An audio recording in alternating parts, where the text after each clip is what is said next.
agree with each other in perfect detail, but on the whole, a complete picture can be drawn of Muhammad's initial experience with the Spirit and his reactions after. And that's what I just presented. From this encounter, Muslims believe that Allah, through the Archangel Gabriel, gave the collection of revelations to Muhammad that are now preferred as the Islamic scriptures.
All right, all right.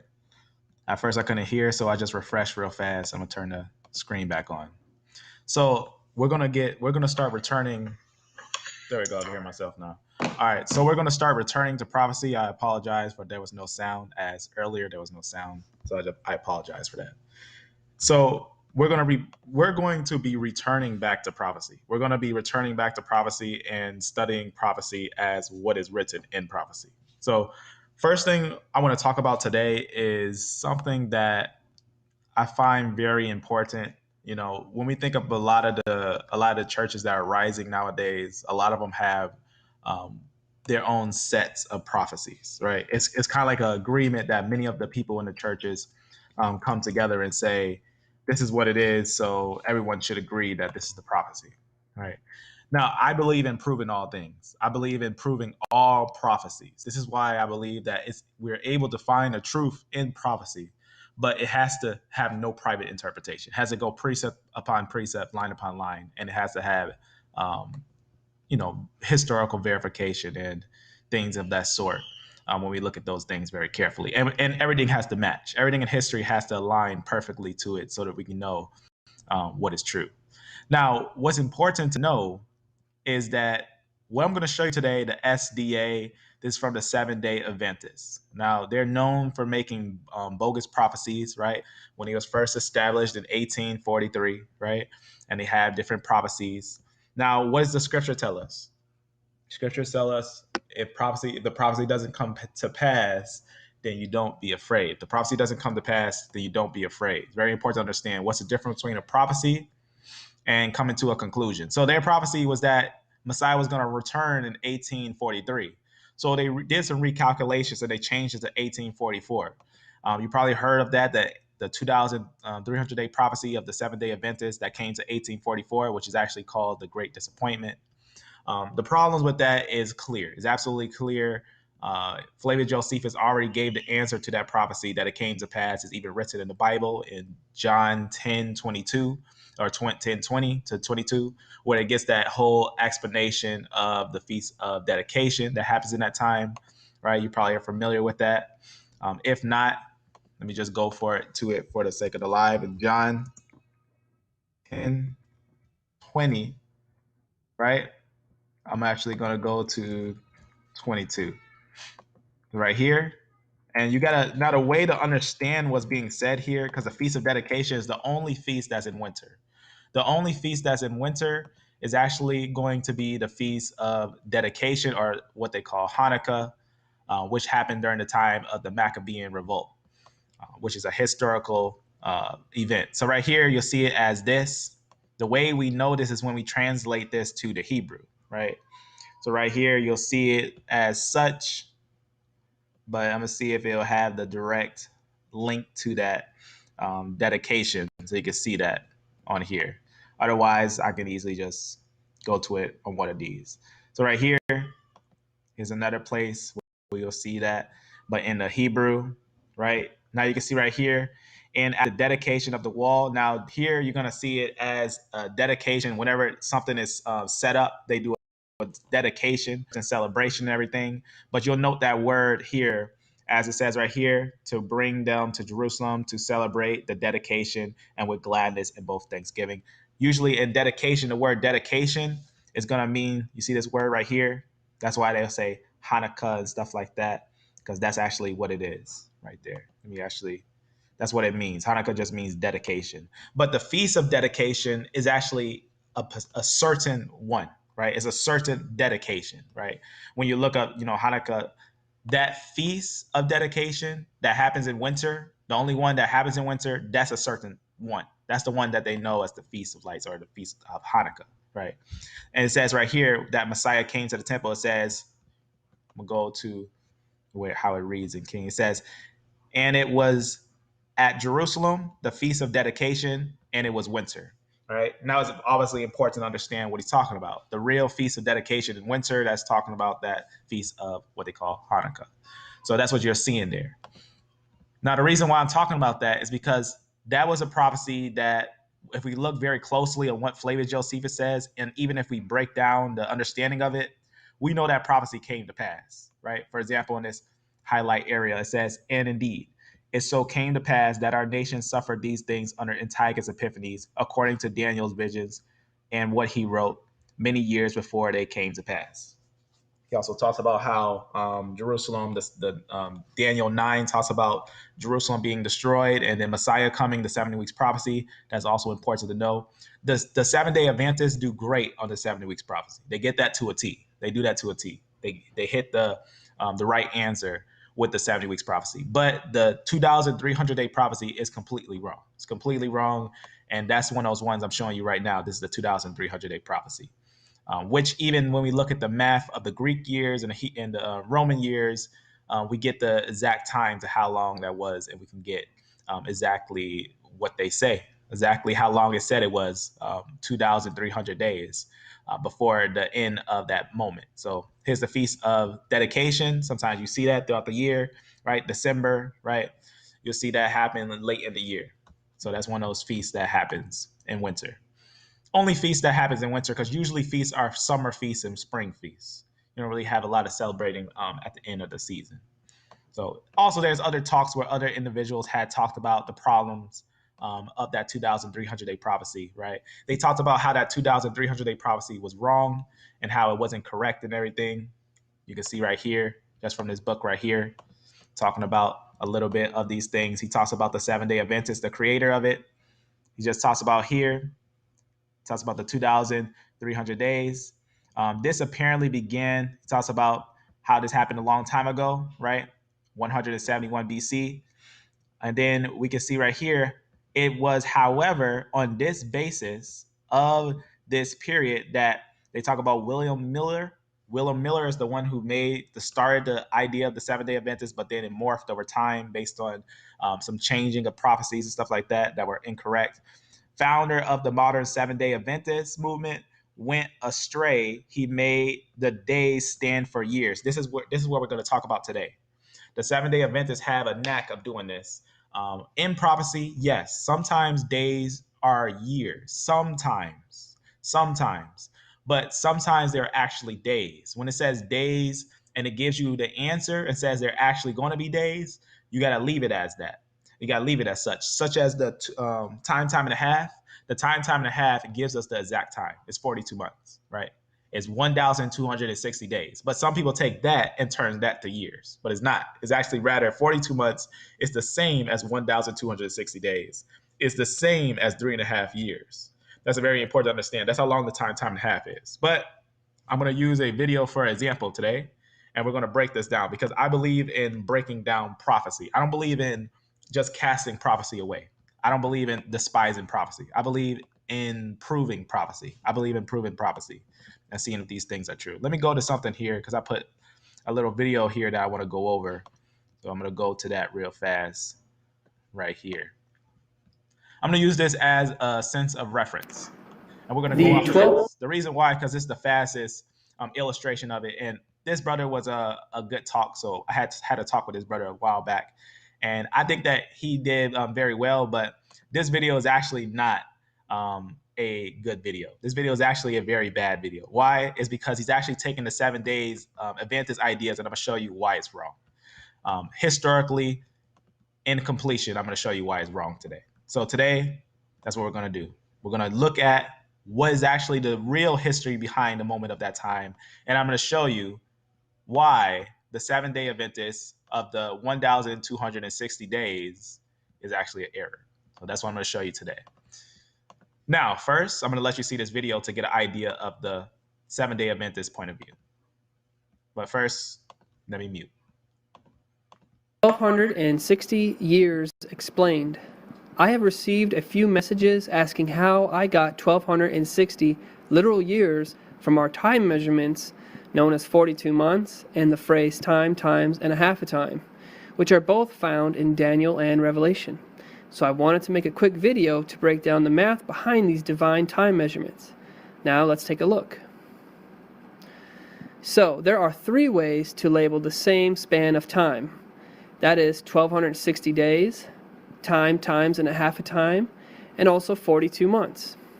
When you see any of these 3 divine time measurements mentioned in a verse, you can tell yourself it's interchangeable with the other 2 on the list. So now, let's get into the math of this prophetic time measurement. First thing we need to know is that when we take the word time within Daniel or Revelation, it is equivalent to 1 literal year. Times equals 2 years. And finally, a half a time is a half a year. Now we add up and see 2 years.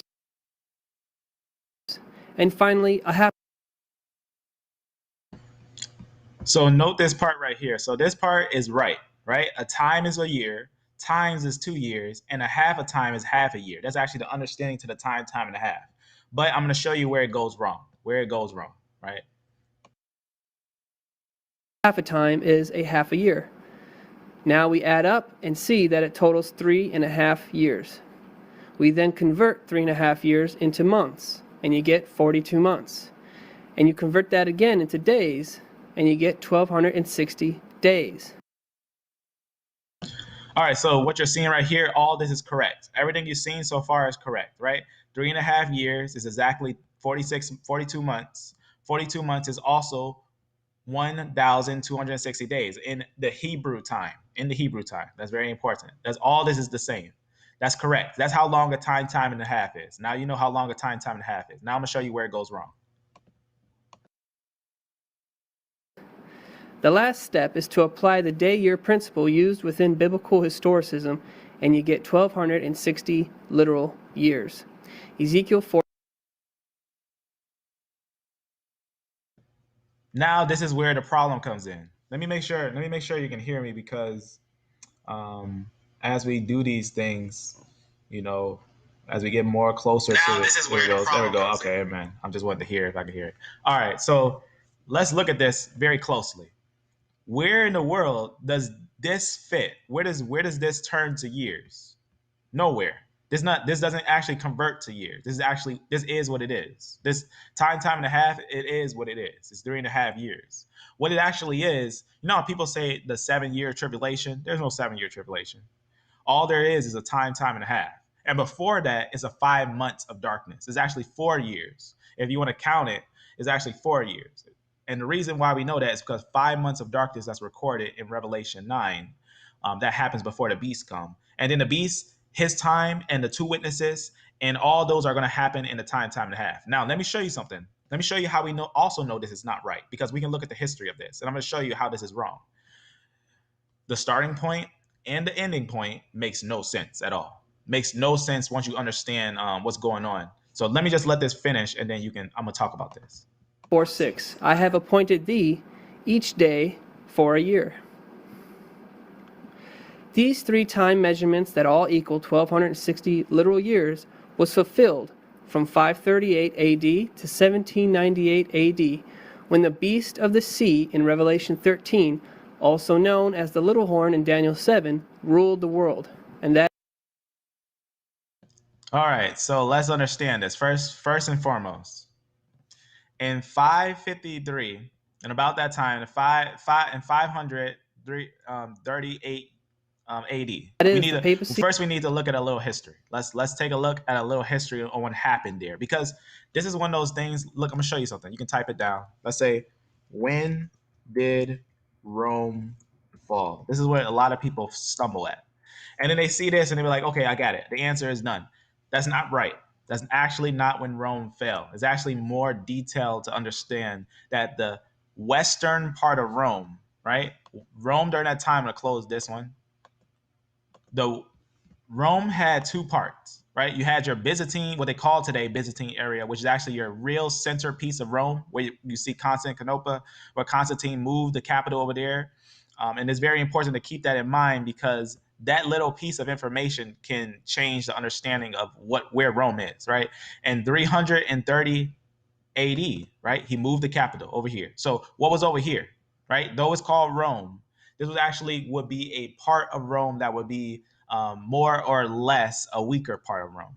Now, the Germanic tribes, if you know the history, Rome had a problem with the Rhineland, right? They couldn't cross the Rhineland because the Germanic tribes were strong. And this is the Scythians. A lot of them are actually the Scythians that have been up there for a long time and very powerful, right? They couldn't beat them. They couldn't move them. They couldn't stop them, right?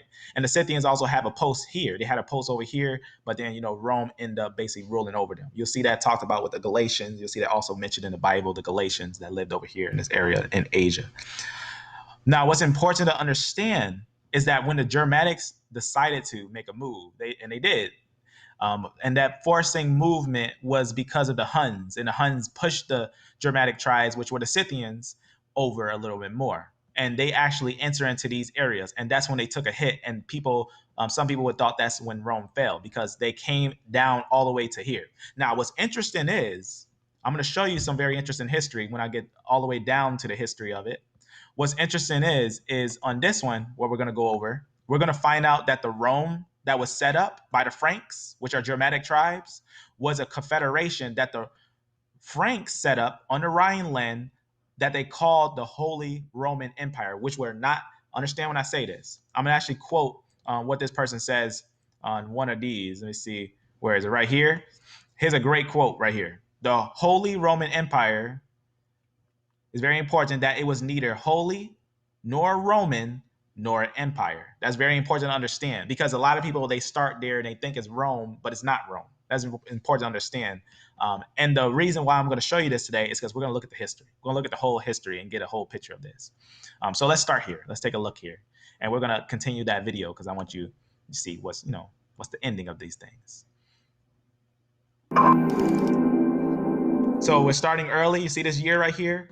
This is the year that we want to look at. Why? Because this is the siege of Rome, right? This is going to be the siege of Rome. And for the sake of understanding, fair use, because we're going to do this for the sake of history, right?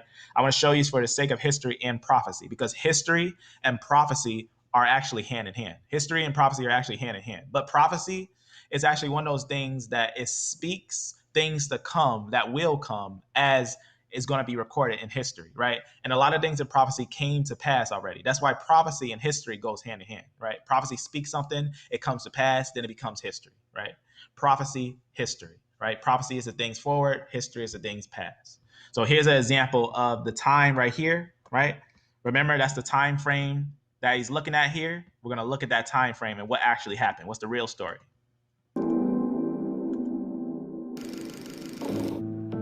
The first of Emperor Justinian's campaigns to restore the Roman Empire to its previous borders was a resounding success. His best general, Belisarius, quickly destroyed the Vandalic kingdom in northern Africa and brought it under imperial rule. But this was just the beginning, and the emperor was eager to reclaim the big prize, the symbol of the old empire, Rome.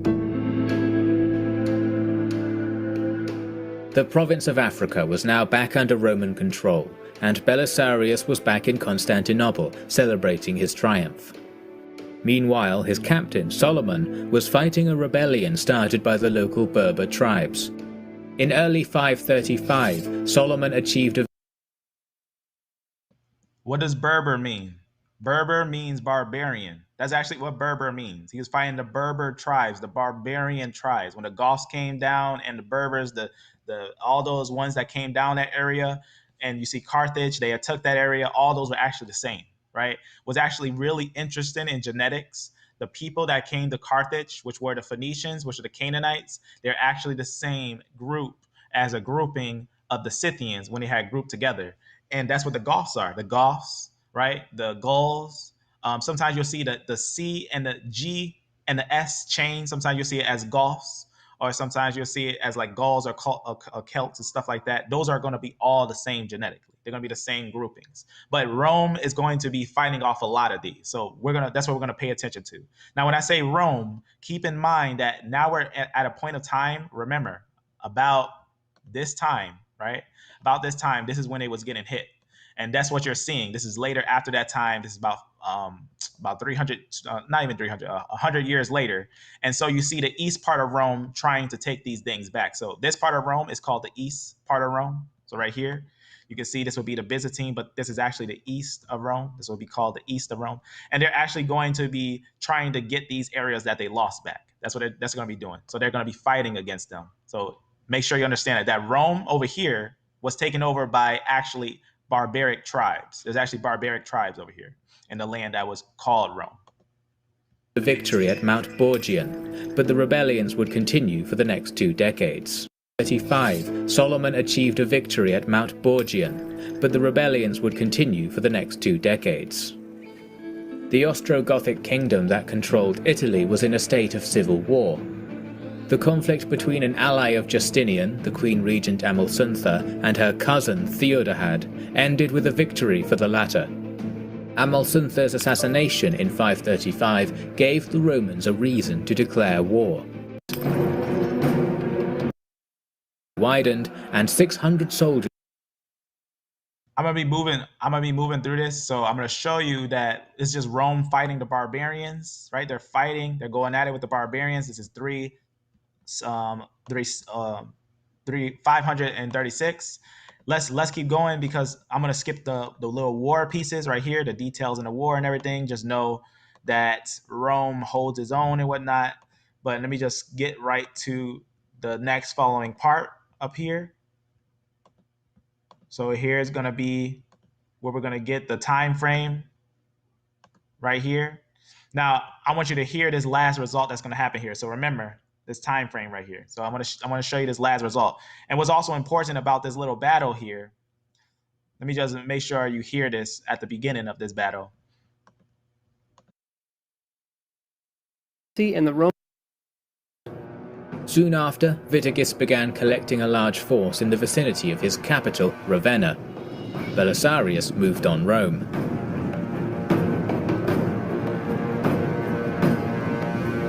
The people of Rome seemed to support Belisarius, and the 4,000-strong Gothic garrison, feeling unsure for their safety in a hostile city, departed Rome through the Flaminian Gate, as Belisarius entered through the Asinarian Gate on the 9th of December.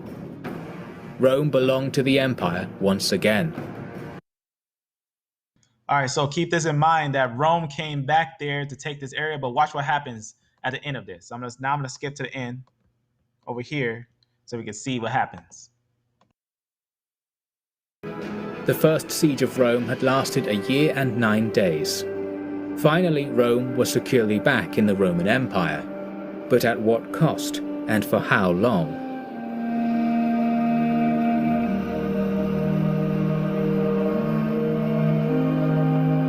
Thank you for watching our documentary on another... Okay, so take note of that moment. The reason why I want you to take note of that moment, because what you just saw there was that this part of Rome that was owned by Rome ended up being taken, right? Ended up being taken, and then Rome came over there to take it back. Now we got to continue. We got to continue from the story because there's a little more to go that's after it. It's very important. So this is why history is important, to understand prophecy and stuff like that. Let's continue with this. So we're going to see what happens. The reason why this is important, because though Rome had took that area, watch what happens here. It's very important to note what happens here. Watch what happens. First, let me, I don't know why this thing did that, but I'm going to leave it. In fact, let me try this. I'm going to close this and I'm going to reopen it.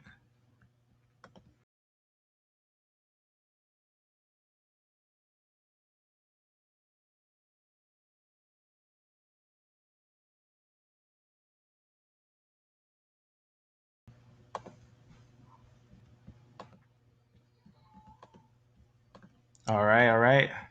Just reopen it now. Okay. Now let's keep on going.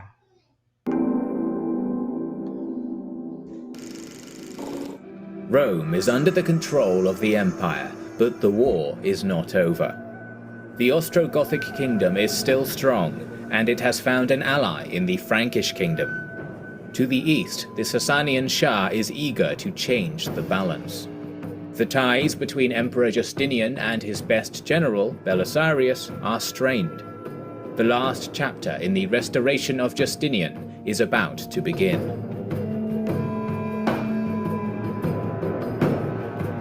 As the Byzantine general John and his 2,000 cavalry occupied Ariminum in March, the Goths under Vitiges had to abandon the siege of Rome. Okay, so this is going to be the continuation. Now, it's very important to note, right? 538 is where we are. So remember, Rome had got this area back, right? And now we're going to see what's going to happen here. It's going to be a very interesting event, but we got to note the details of the event. It's very important, the details of the event.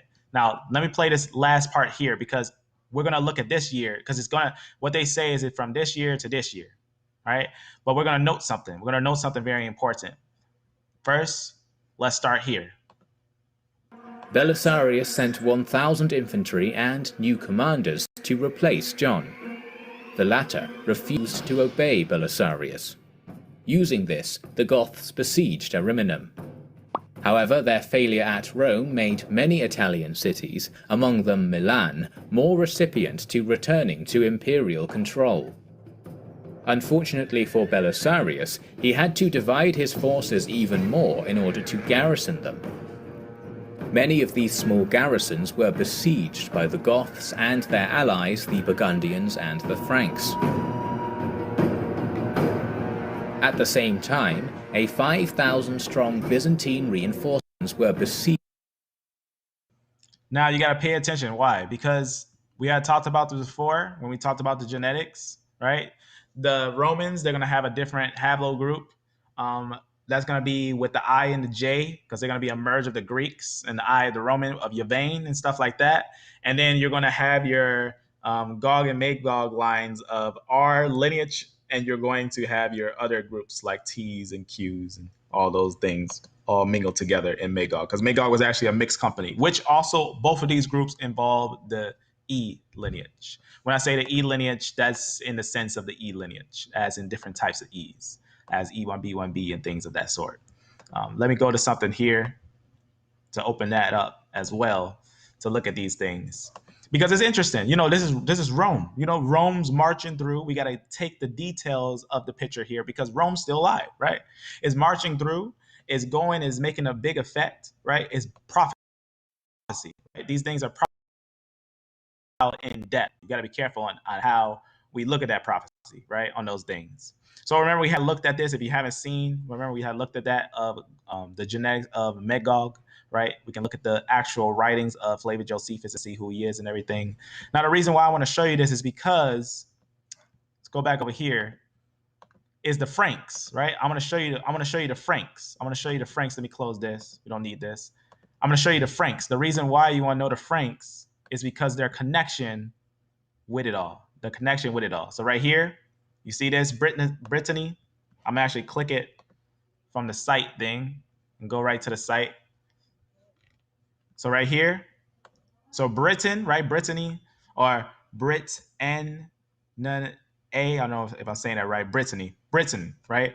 And then you got what they call is actually going to be in link to America later down the line, but Marocca or Armarica, right? Aromica, or how you say it, Arorica, how you say that? It's just so close to America that the only way you can say is America, right? Because it's actually in a sense in that connection is that close. Because remember the colonization we talked about. Now you also see Spain right here, right, going down to Spain. Now note these three areas. This is actually going to be France, right? This is going to be later turned into the area of France, right? What is first called America, that was also going to be in connection to the overseas, right? Even the area of the Franks. They actually, the Britain and all those things, when they go to America and stuff like that, they buy it. They're all the same. Just know that they're all the same. They're the Germanic tribes. They're actually the Germanic tribes in a sense of understanding. Now let's get the perfect understanding for this, right? When we just think about this and the Germanic tribes and everything, they were not weak. They were very powerful. That's why Rome couldn't go up there in the Rhinelands. That's where you find Ashkenaz and things like that with the same genetics. But what's important here is this is the Franks, right? Keep that in mind that this is the Franks. The reason why is because later we're going to see the Franks do a thing, and they're going to unite the people and make their own Rome. That's important to understand, that they do their own thing. And this is actually very interesting. It's actually fairly interesting. If not even the 7-day Adventist prophecy, even the history of it is very interesting. But the carefulness of it has to be understood. So that's what we're going to do today, is look at this carefully. So we're going to look at this carefully. Let's keep on. Besieged by the Goths, Belisarius, he had to returning to imperial control. Unfortunately for Belisarius, he had infantry and new commanders to replace John. The latter refused to obey Belisarius. Using this, the Goths besieged Ariminum. However, their failure at Rome made many Italian cities, among them Milan, more recipient to returning to imperial control. Unfortunately for Belisarius, he had to divide his forces even more in order to garrison them. Many of these small garrisons were besieged by the Goths and their allies, the Burgundians and the Franks. At the same time, a 5,000-strong Byzantine reinforcement group led by Narses arrived at Picenum. Belisarius and Narses for urgent assistance. Belisarius entry to the city, the Goths were taken hostage. Belisarius began packing the Gothic treasury into ships, stating that he remained loyal to Justinian, and then headed back to Constantinople in the summer of 540. Italy may have been effectively conquered, but the Gothic soldiery had not been defeated. The Sasanian Shah, Khosrau, was aware of the lack of Roman troops in the east, so in the spring of 540, he broke the eternal peace and sacked the city of Sura. Now, what's interesting about this event is that they're fighting from multiple fronts. They got barbarians lower in Africa. They got barbarians on the far areas of West Rome. They got some barbarians right here. This is actually going to be this empire right here is actually in connection to the Scythians. This group over here is actually connected to the Mahdians and the Scythians, and some of the Arabs actually end up merging there as well. So this is actually this is going to be a very mingled company that they're fighting with on the side right here.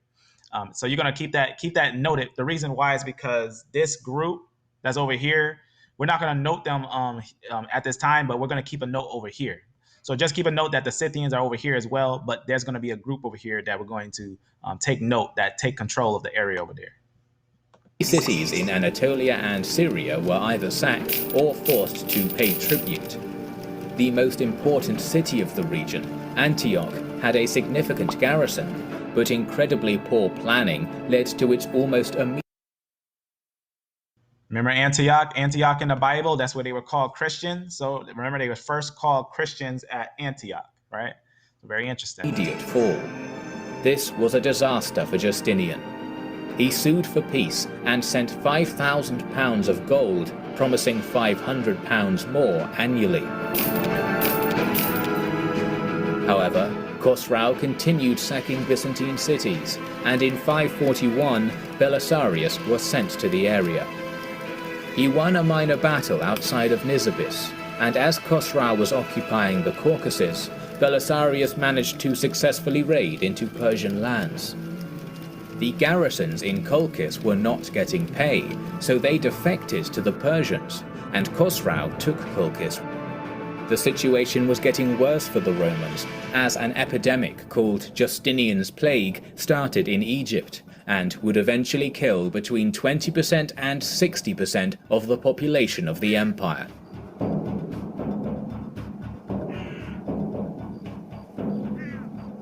In 542, Khosrau returned to Anatolia to continue raiding, but Belisarius managed to convince the Persians that he had a much bigger army.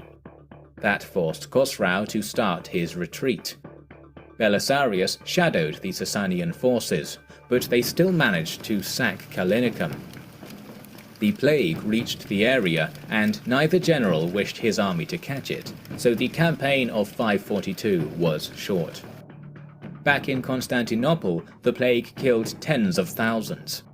Justinian himself fell into a coma, but miraculously for the empire, recovered soon after and prevented a succession crisis. While Justinian was comatose, Belisarius and his generals refused to explicitly support Theodora, and for that he was stripped of his command, and his wealth was confiscated, while his household guard was divided among other generals. The Roman Empire was near the breaking point.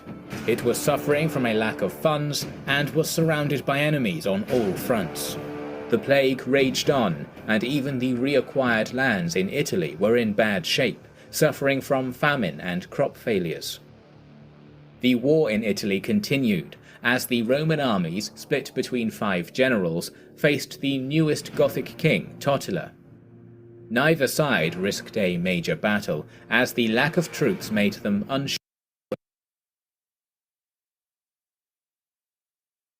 due to a severe lack of troops and money. As the Gothic cavalry began to fall back, the entire Roman line moved forward. Butilin came to attack the Romans. While Narses was busy consolidating the south in the summer of 553, Lutherus and Butilin entered the Po Valley. Narses. So you got to keep track of this. The reason why is because the Romans going back and forth, trying to keep this little area, right? And then the barbarians are coming down and Rome's over here, right? Decided to winter without engaging the Frankish Alemanni forces. Fortunately for him, the enemy divided their forces, and Butilin headed for Campania, whilst Lutharus headed for Calabria. Lutharus's army was ambushed and then also hit by disease, killing many, including Lutharus, so it had effectively ceased to be an army. Narses proceeded to engage Butilin's 20,000-strong army near Capua on the Volturnus River. Butilin was a ruinous place. Years, but without the front portions spilled past the Heruli and routed across the river to attempt an escape, with many drowning or being caught. The Heruli pushed forward into the centre, and the cavalry moved back around the side, folding inwards. The Franks were caught on 3 sides and a portion of the rear. They were now on the back foot and were more outnumbered, without. Keep in mind, this is Rome surrounding the Franks right here, right? Rome surrounding the Franks right here, the Germanic tribes. Let's keep going. The impetus of the charge to assist them.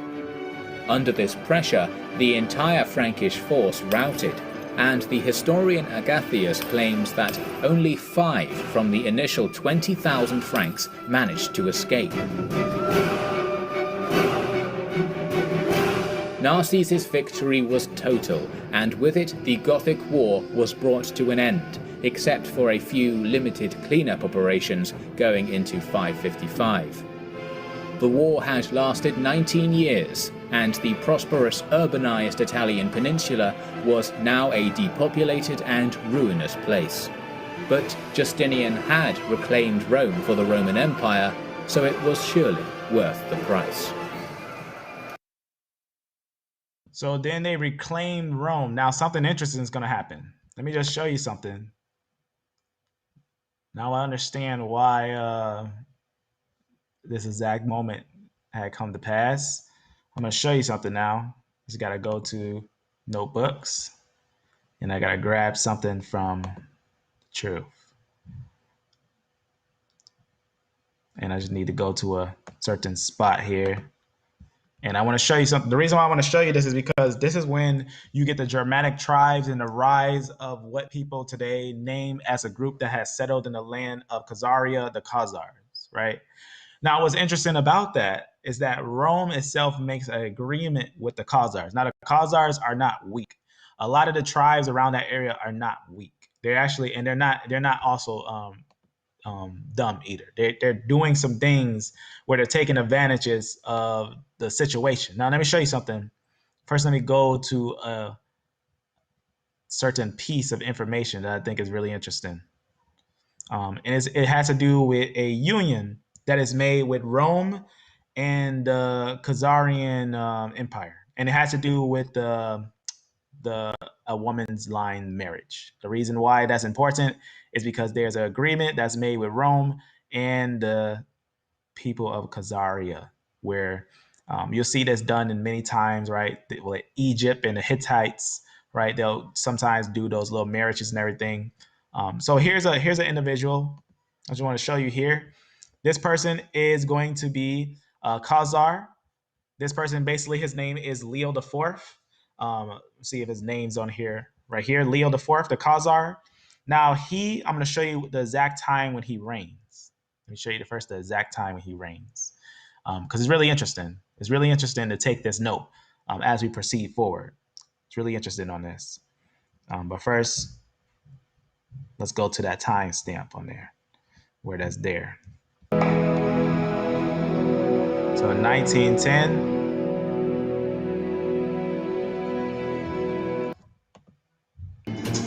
So right here, you see this? See Constantine the Fifth. Now, this is going to be later on. Note this year. This is later on. But the reason why this is important because there's going to be an alliance that's made, right? So it's going to be actually Constantine's son. When he actually had married one of the women from Khazaria, he brought forth a son.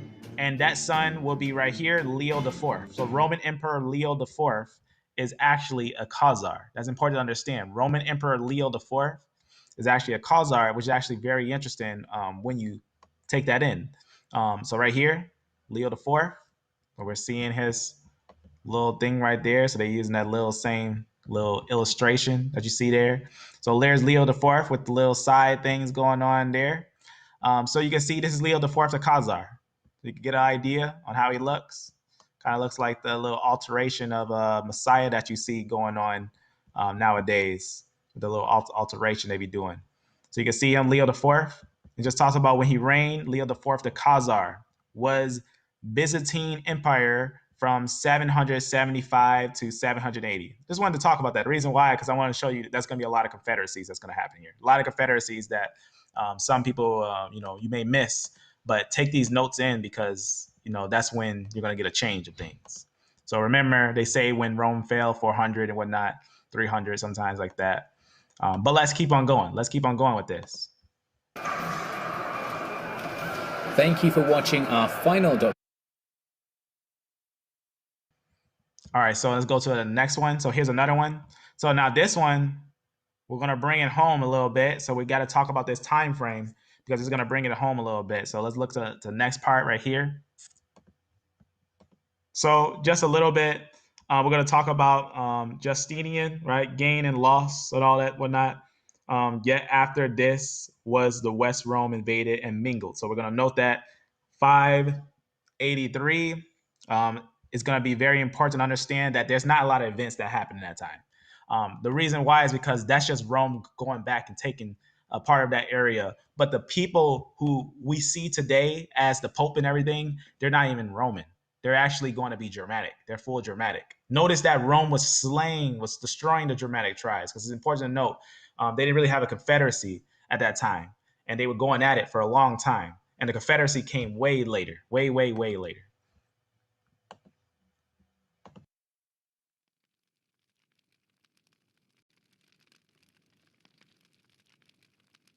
In September of AD 476, Romulus Augustus was deposed as emperor. Rome had fallen, an era had ended, the empire was lost. Less than a century later, a young king ascended to the throne in Constantinople, and after a tumultuous start, began his quest to reunify and reestablish the Roman Empire. This is the imperial restoration of Rome under Justinian.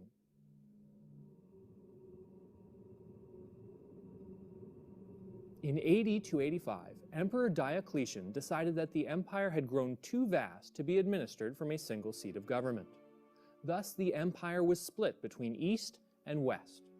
Later, in AD 330, Constantine would spend a great deal of effort increasing the prestige of the eastern half, even renaming the capital in his own honor. While the Western Empire crumbled and Rome eventually fell, the eastern half, also called the Byzantine Empire, continued for nearly a millennium. Born in the Balkans to a peasant family, Justinian ascended to the throne of the Byzantine Empire in 527. His reign was nearly cut short as riots erupted in Constantinople over a chariot race, resulting in an armed revolt against the government. Justinian, about to abandon the city, was encouraged by his wife, Empress Theodora, to remain and uphold his empire.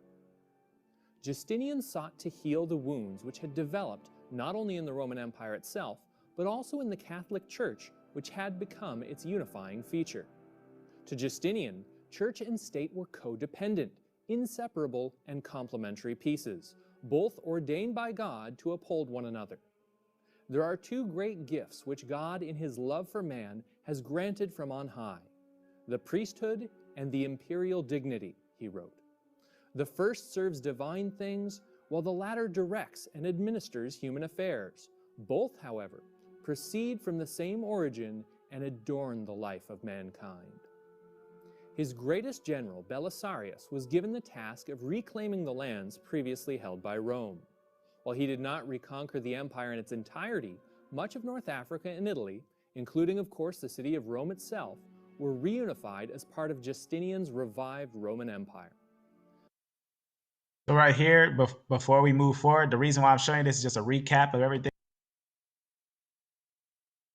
The general date for the empire's restoration is often cited as August AD 554, the date of the Pragmatic Sanction of Justinian I, which formally asserted Roman law throughout Italy following the Gothic War. Reunifying the religion would prove a more difficult task, as doctrinal issues threatened to tear apart the Catholic Church. Justinian felt responsibility to intervene, as Justinian, like succeeding Byzantine emperors, regarded himself as the vice-regent of Christ. It was Justinian who would cement the Bishop of Rome's preeminence in the Church, even appointing 3 successive popes. Justinian's efforts would be recorded in history as the imperial restoration. However, Justinian would learn that just as Rome was not built in a day, reunifying the empire is not a simple or inexpensive task. His dream of restoring Rome's former glory left his troops overextended and his treasury empty. Soon after his death, the empire began losing territory. Over the course of his reign, Justinian had more than doubled his territory. Less than a century later, all that he had gained and more would be lost.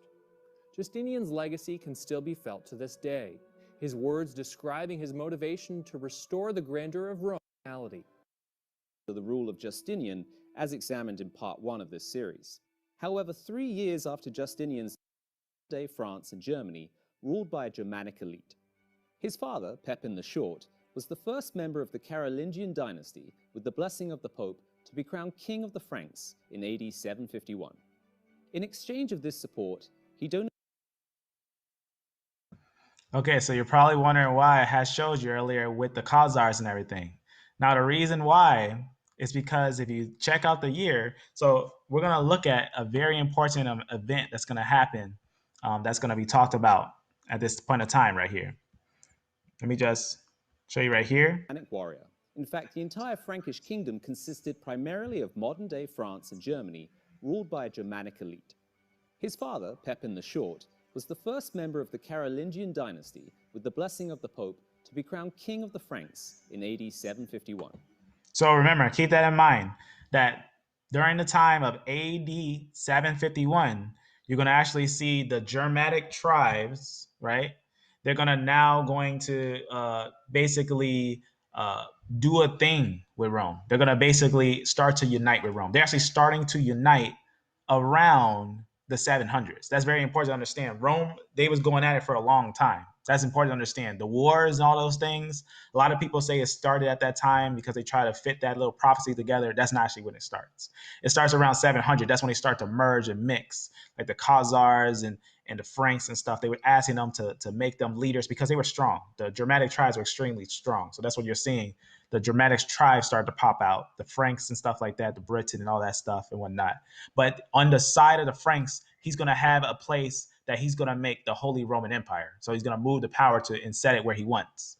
But watch what happens here. It's really interesting. In exchange of this support, he donated the land that became the Papal States, and it was Pepin's close relationship with the papacy which formed the future role of Charlemagne and the Church in Rome.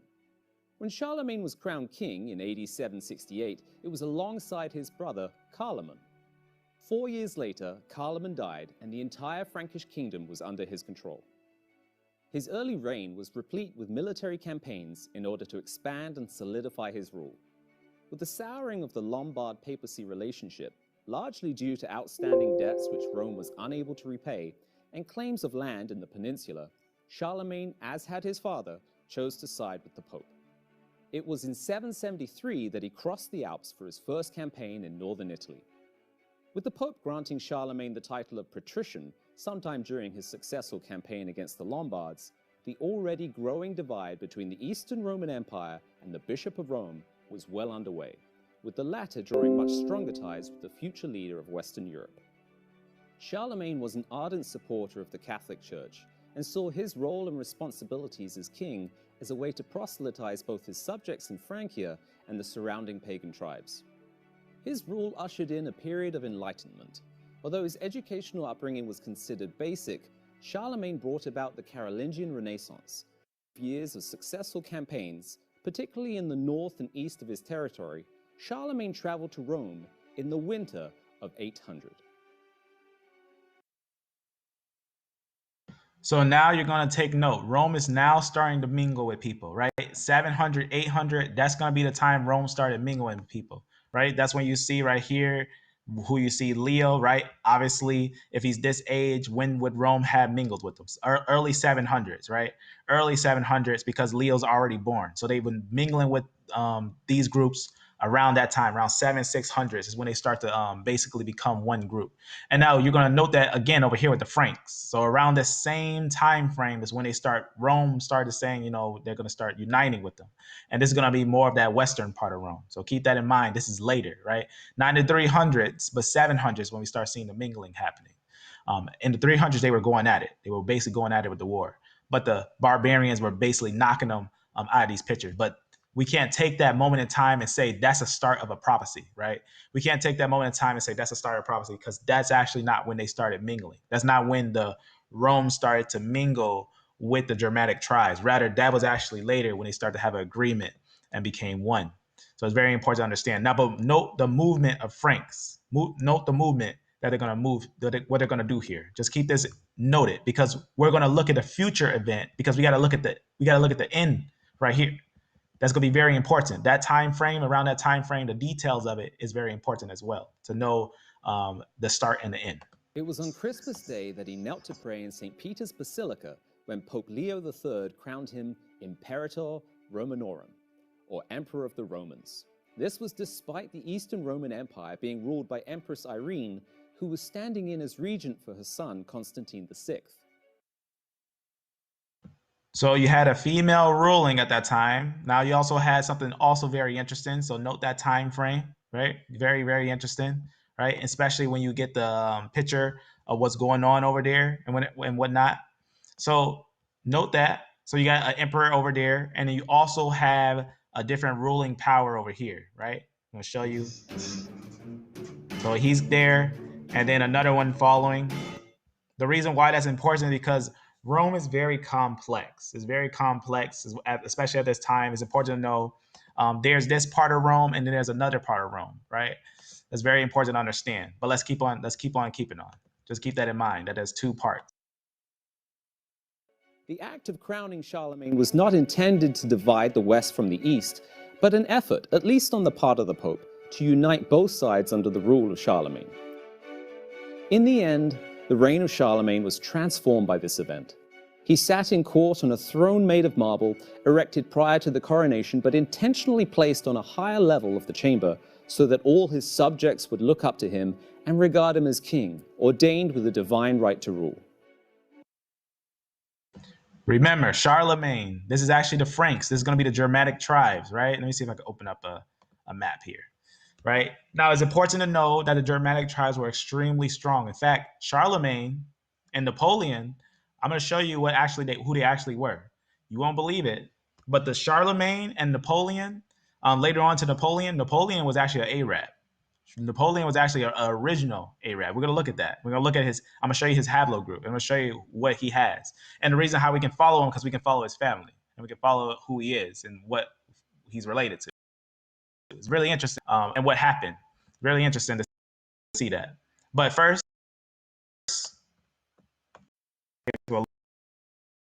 it's the Franks. The Franks were over here. And remember, Rome was in control of this area. And the Franks actually wanted to rule all this area. They wanted to be named over all this area. The Franks have connections with the Khazars and all these groups over here. It's very important to know that because we see this group end up going to the Rhineland, right? The Rhineland, that's where Rome couldn't basically stop them, right? Where you see Germany and everything. Rome couldn't stop them from this area right here. Let me just zoom in, right? Right over here, the little divide and everything. And then then the barbarians came in and took these areas from Rome and everything. And this was an area that they tried to, stop them at, but it wasn't happening. The Germans got in, the Germanic tribes took over these areas. Now, also important to know, the one over here anointed, right? The one over here actually anointed the king of France, right? He anointed him. So keep that in mind that France was anointed by Rome to be over Rome at this time. But we're gonna note what happens later on. It's very detailed on how it progresses. Let's keep on. Charlemagne even sat in judgment over the Pope on one occasion. His role combined that of church and state, and working alongside the pontiff, Catholicism spread both through the schools he constructed and the laws he enforced. In more recent times, Pope John Paul II called Charlemagne the father of Europe. In many respects, Charlemagne ignited the dream of a united Europe, a dream that still exists in many today.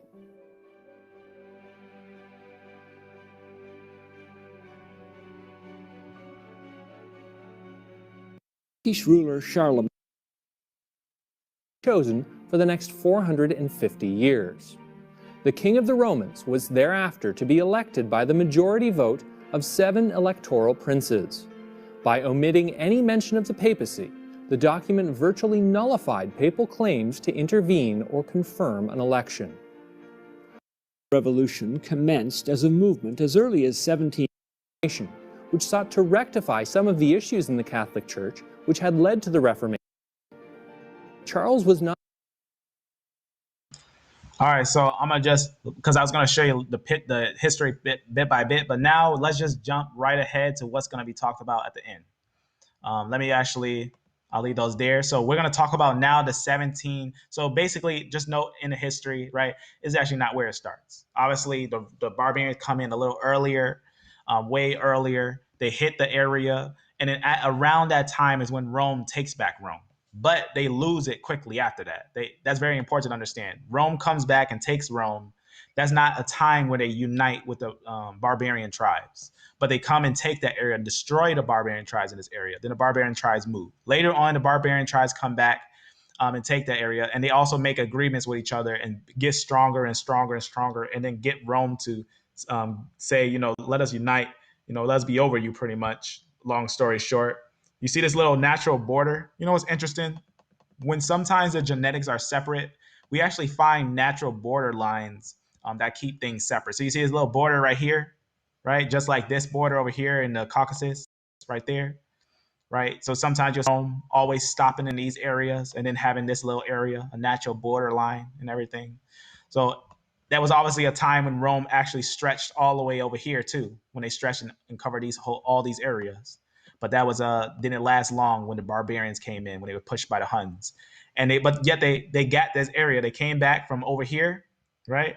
They came back from this area and came and took Rome from the barbarians, right? About that time, 300, 538, around that time, they took this area. But what happened after they took this area? They lost it quickly lost it. They didn't have a confederacy at that time yet. They just was going at it. And then later on, they started getting confederacies when the leader of the Franks around the 700s wanted to be anointed over Rome. And that's when the Catholicism started to become a major part of the Franks. So that's very important to understand. But they just wanted power over those things. But let's keep on keeping. I'm gonna go to a different one now. Let's keep on keeping on. So just a little idea. So this is what a little what they say about some of those things. They address some things. So it was in 533 AD that Justinian addressed the Pope as being the head of all churches, right? He has a code of Justinian, right? And that would be in Rome at that time, before the barbarians and everything. So he's saying they head over the area, right? So what's interesting is why start at that timestamp, right? Why start at that timestamp? When there's other major events that happen at different points of time, right? A little bit early, a little later. You got major events that happen later on. There was actually no major 538 was not even significant to the gathering together of the groups. It wasn't that significant because the barbarians actually hit earlier and they were going back and forth and taking this area. But again, let's read a little more a little later. But in the same year, the emperor repeats a decision previously made that all affairs touching the church should be referred to the Pope, head of all bishops, and the true and effective curator of heretics, right? Corrector of heretics, right? Just talks about that in one of the books and everything. But let's go down. Let's get a little more detail on these things. Because why 538? Why not 533? Why not 536? Or why not a little bit after when they actually made the unity? Why not a little after? Why that time? This doesn't make any sense. But what I'm going to show you here is still interesting altogether to get some history on these things and whatnot. So I'm going to show you something here. I want to show you something. If this is the one that I played or not, let me see. Sometimes when I try to play it from this link, it doesn't go. So I'm going to copy this. All right. And I'm going to play it over here. So you see that Confederacy, 700s, whatnot. Interesting confederacies being made. All right, I'm going to play this one.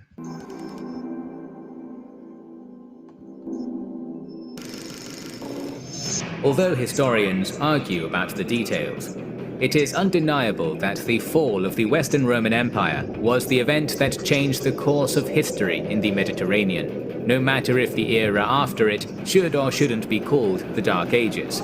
In this video, summer is just established the rule of law. Social life had flourished in the empire, with hundreds of or the existence of a still numerous middle class of the Western Roman Empire. Whereas in Italy, I just want to make sure I can hear it. So the reason why I went to this real fast is because on this part in Pacific, this part right here is where we're going to see them move in. So you see these groups, we're going to note them moving in. The complex civilian society of the Romans remained intact. The northern borders of the empire gave way against the fierce pressure. In Gaul, for example, the senators remained as the main symbol of Roman legitimacy. In time, however, they started to lose their political and social positions in the face of their Germanic guests. who started to consolidate, eventually leading to the formation of Germanic kingdoms. This increasingly weakened Roman aristocracy started to retreat from the cities to their estates, building towers for protection against the so-called barbarians. The Western Empire finally fell in 476, when a Germanic confederation, led by Odoacer, deposed the last Roman emperor, establishing. You see now the reason why it's important. You see these time stamps. Now it's talking about a very important event. That's why when we looked it up, when the Rome fall, they say about 400.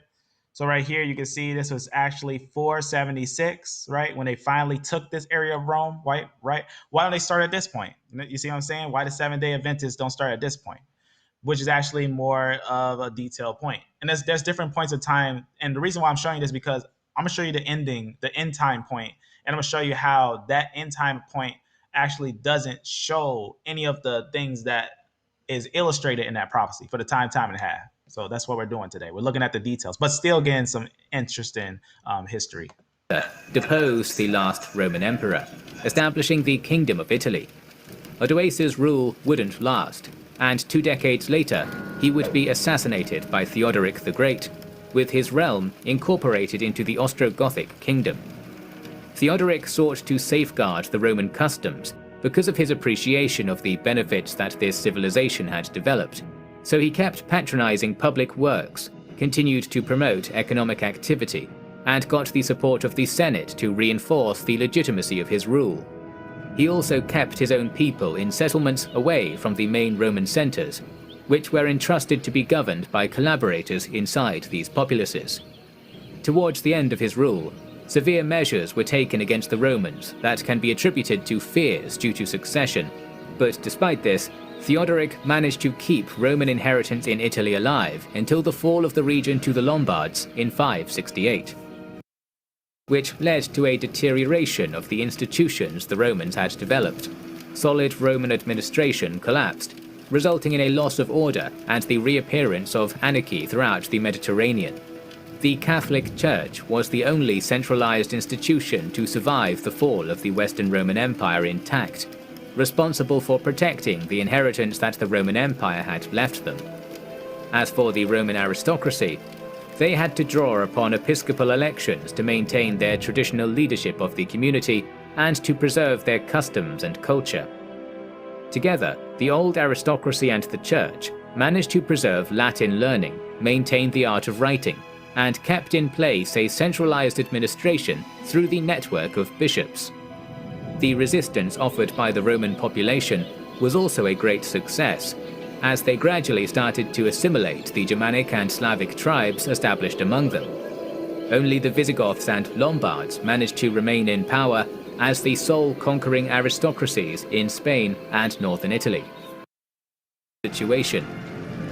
During Emperor Justinian's war to reconquer Italy between 535 and 554, Rome was besieged thrice and paid dearly for it. Many of the ancient statues were smashed, long sections of the Aurelian Wall were demolished, entire districts were burned as the city changed hands between the Byzantines and the Ostrogoths. The population dropped to 30,000, living in the ruins of what was once the capital of the known world. During Emperor Justinian's war to reconquer Italy between 535 and 554.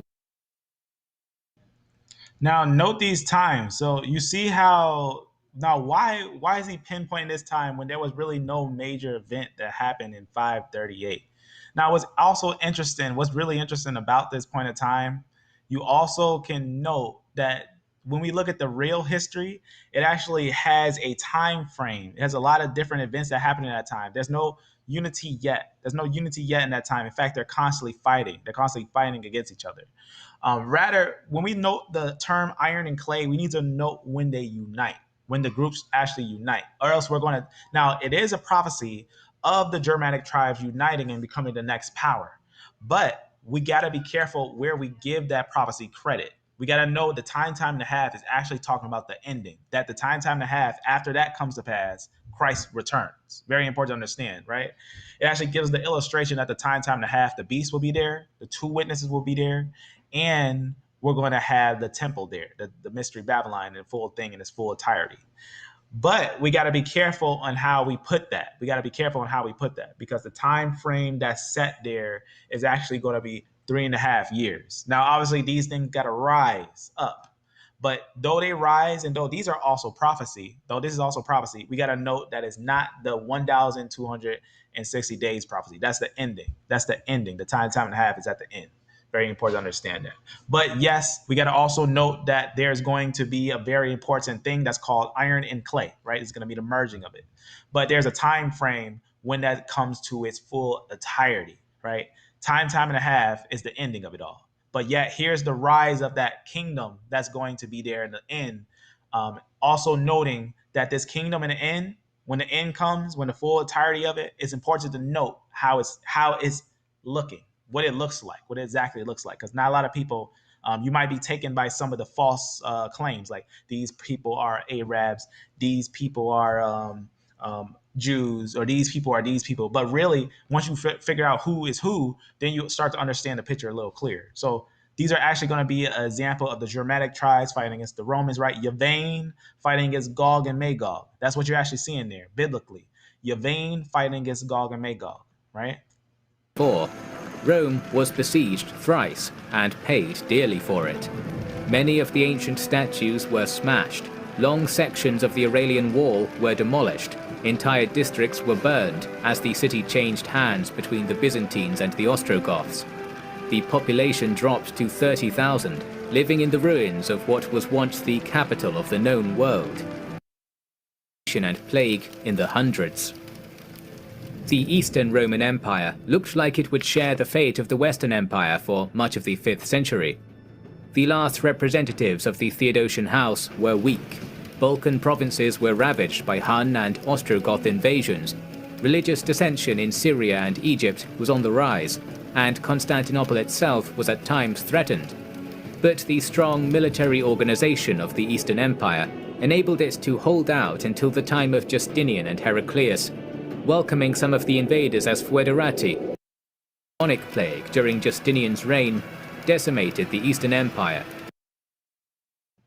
Also interesting, at that time, you get the Black Plague, the bubonic plague, right? Breaking out at that time. Causing tens of millions of deaths and having catastrophic effects on. To combat the abandonment of rural areas, the emperors decreed that landowners who left their lands uncultivated should forfeit it.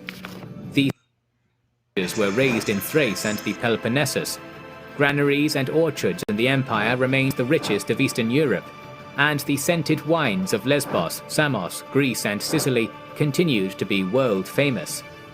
This economic boom strengthened the principle of private property, with imperial and fiscal domains diminishing at the expense of the rural communities, and profiting the church and aristocracy.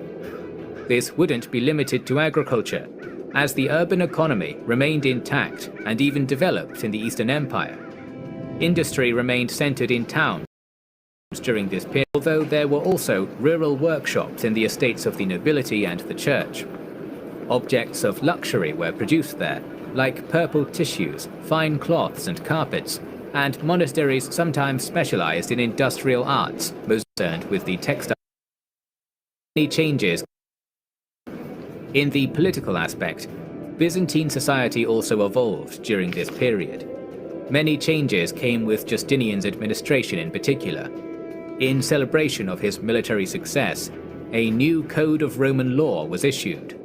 Justinian's legislative activity, like his stalwart defense of religious orthodoxy, was based on an elevated view of the universal empire, which he saw as the terrestrial image of God's heavenly kingdom. During his rule, Justinian also undertook a lavish program of building, including the Church of the Hagia Sophia in Constantinople, with its dome of unprecedented size. The empire remained rich and powerful for the next century, with the economic situation of all its lands, with the exception of Italy, seeing a great improvement. All right, you're probably familiar with this little dome right here. Later it's taken over, right? When you think of Turkey. What's that dome called? I'll go to the capital, whatnot. You can see it right there. See what's going on there? A little idea on that one. Let's see if I can find a little better picture. But you see it's in Turkey, right? So now it's taken over by another Turkish tribe, which is actually still Germanic tribes, which is actually very interesting. Because the Turkish tribes, when you say Germanic tribes and everything, the Turkish tribes, they're just a group that came from the area of the Mongols. They're going to actually have dominantly the J group, the Turkish tribe. That's what makes them different, a little different. The Turks are a little different because of J. And they also have, what's interesting though, is that J, far off, you get a J where the Greeks are, right? Neolithic Greeks, they actually, like the Minoans and stuff like that, they had the J group. And then you have far with the area of the Mongols and everything, you had another J group far away. That's J1 and J2, just like the same thing when you think about RA and RB, stuff like that. So you got a little distance of those things. Very interesting. But also to take note that the group of the barbarians that were up here, they're going to be mainly R. They're going to have your majority R. But then there came a group that came down and settled in this area. That's what you see when you look at Turkey, who took this area. So not the cross is not there anymore, right? Took that down. But let's continue. Justinian's reign thus marked a new beginning for the Roman Empire.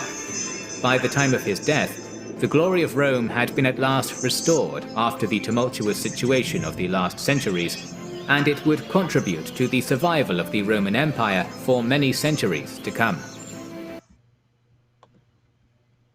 All right, so let's go to a different one. So obviously there's a lot of events that had happened in different points of time and everything. For example, 536, right? When we was talking about the events there, they call it a very bad time in the world. They actually call it the worst year in history. That's that plague. Mark Twain once asserted that history doesn't repeat itself, but it often rhymes, and so historians constantly attempt to draw parallels between events of modernity and those that have already gone by. In this vein, we turn to the ancient world and cast our gaze back to one of the many years that rival 2020 in its dubiously notorious status in the human imagination, when the year 5 scholars made 536 the worst year in all of history. Sometimes a certain source is not translated into English. Unhaze was for the religiously minded people of the 6th century. No idea what was happening. The cause long remained an elusive mystery, puzzling modern historians who attempted to glean anything from the ancient sources. However, by utilizing precise modern dating techniques, such as ice core analysis and dendrochronology, the exact cause of what some scholars ominously call the 536 event can be deduced.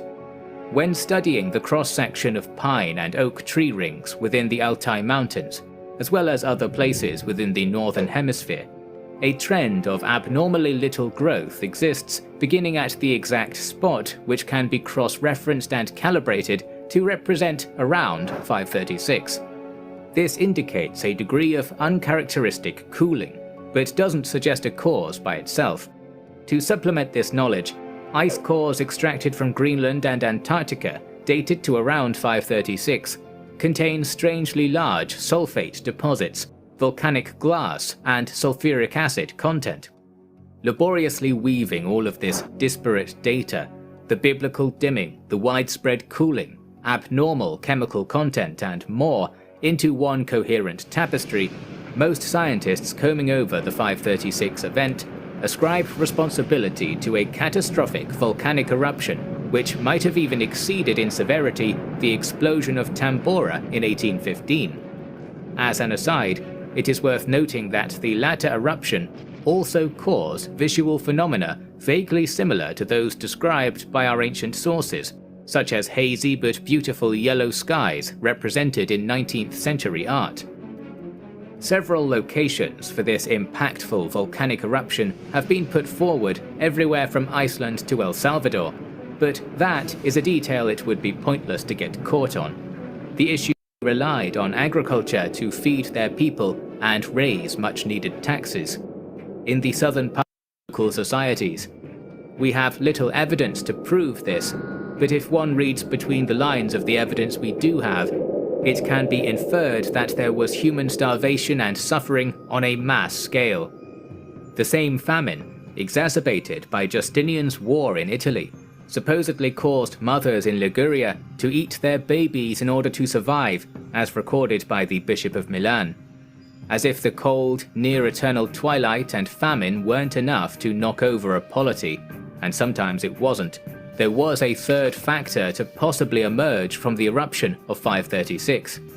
A half-decade after the blast, in 541, the first instance of bubonic plague struck the Byzantine trading nexus of Pelusium in Egypt, probably originating somewhere in the eastern steppe of northern China.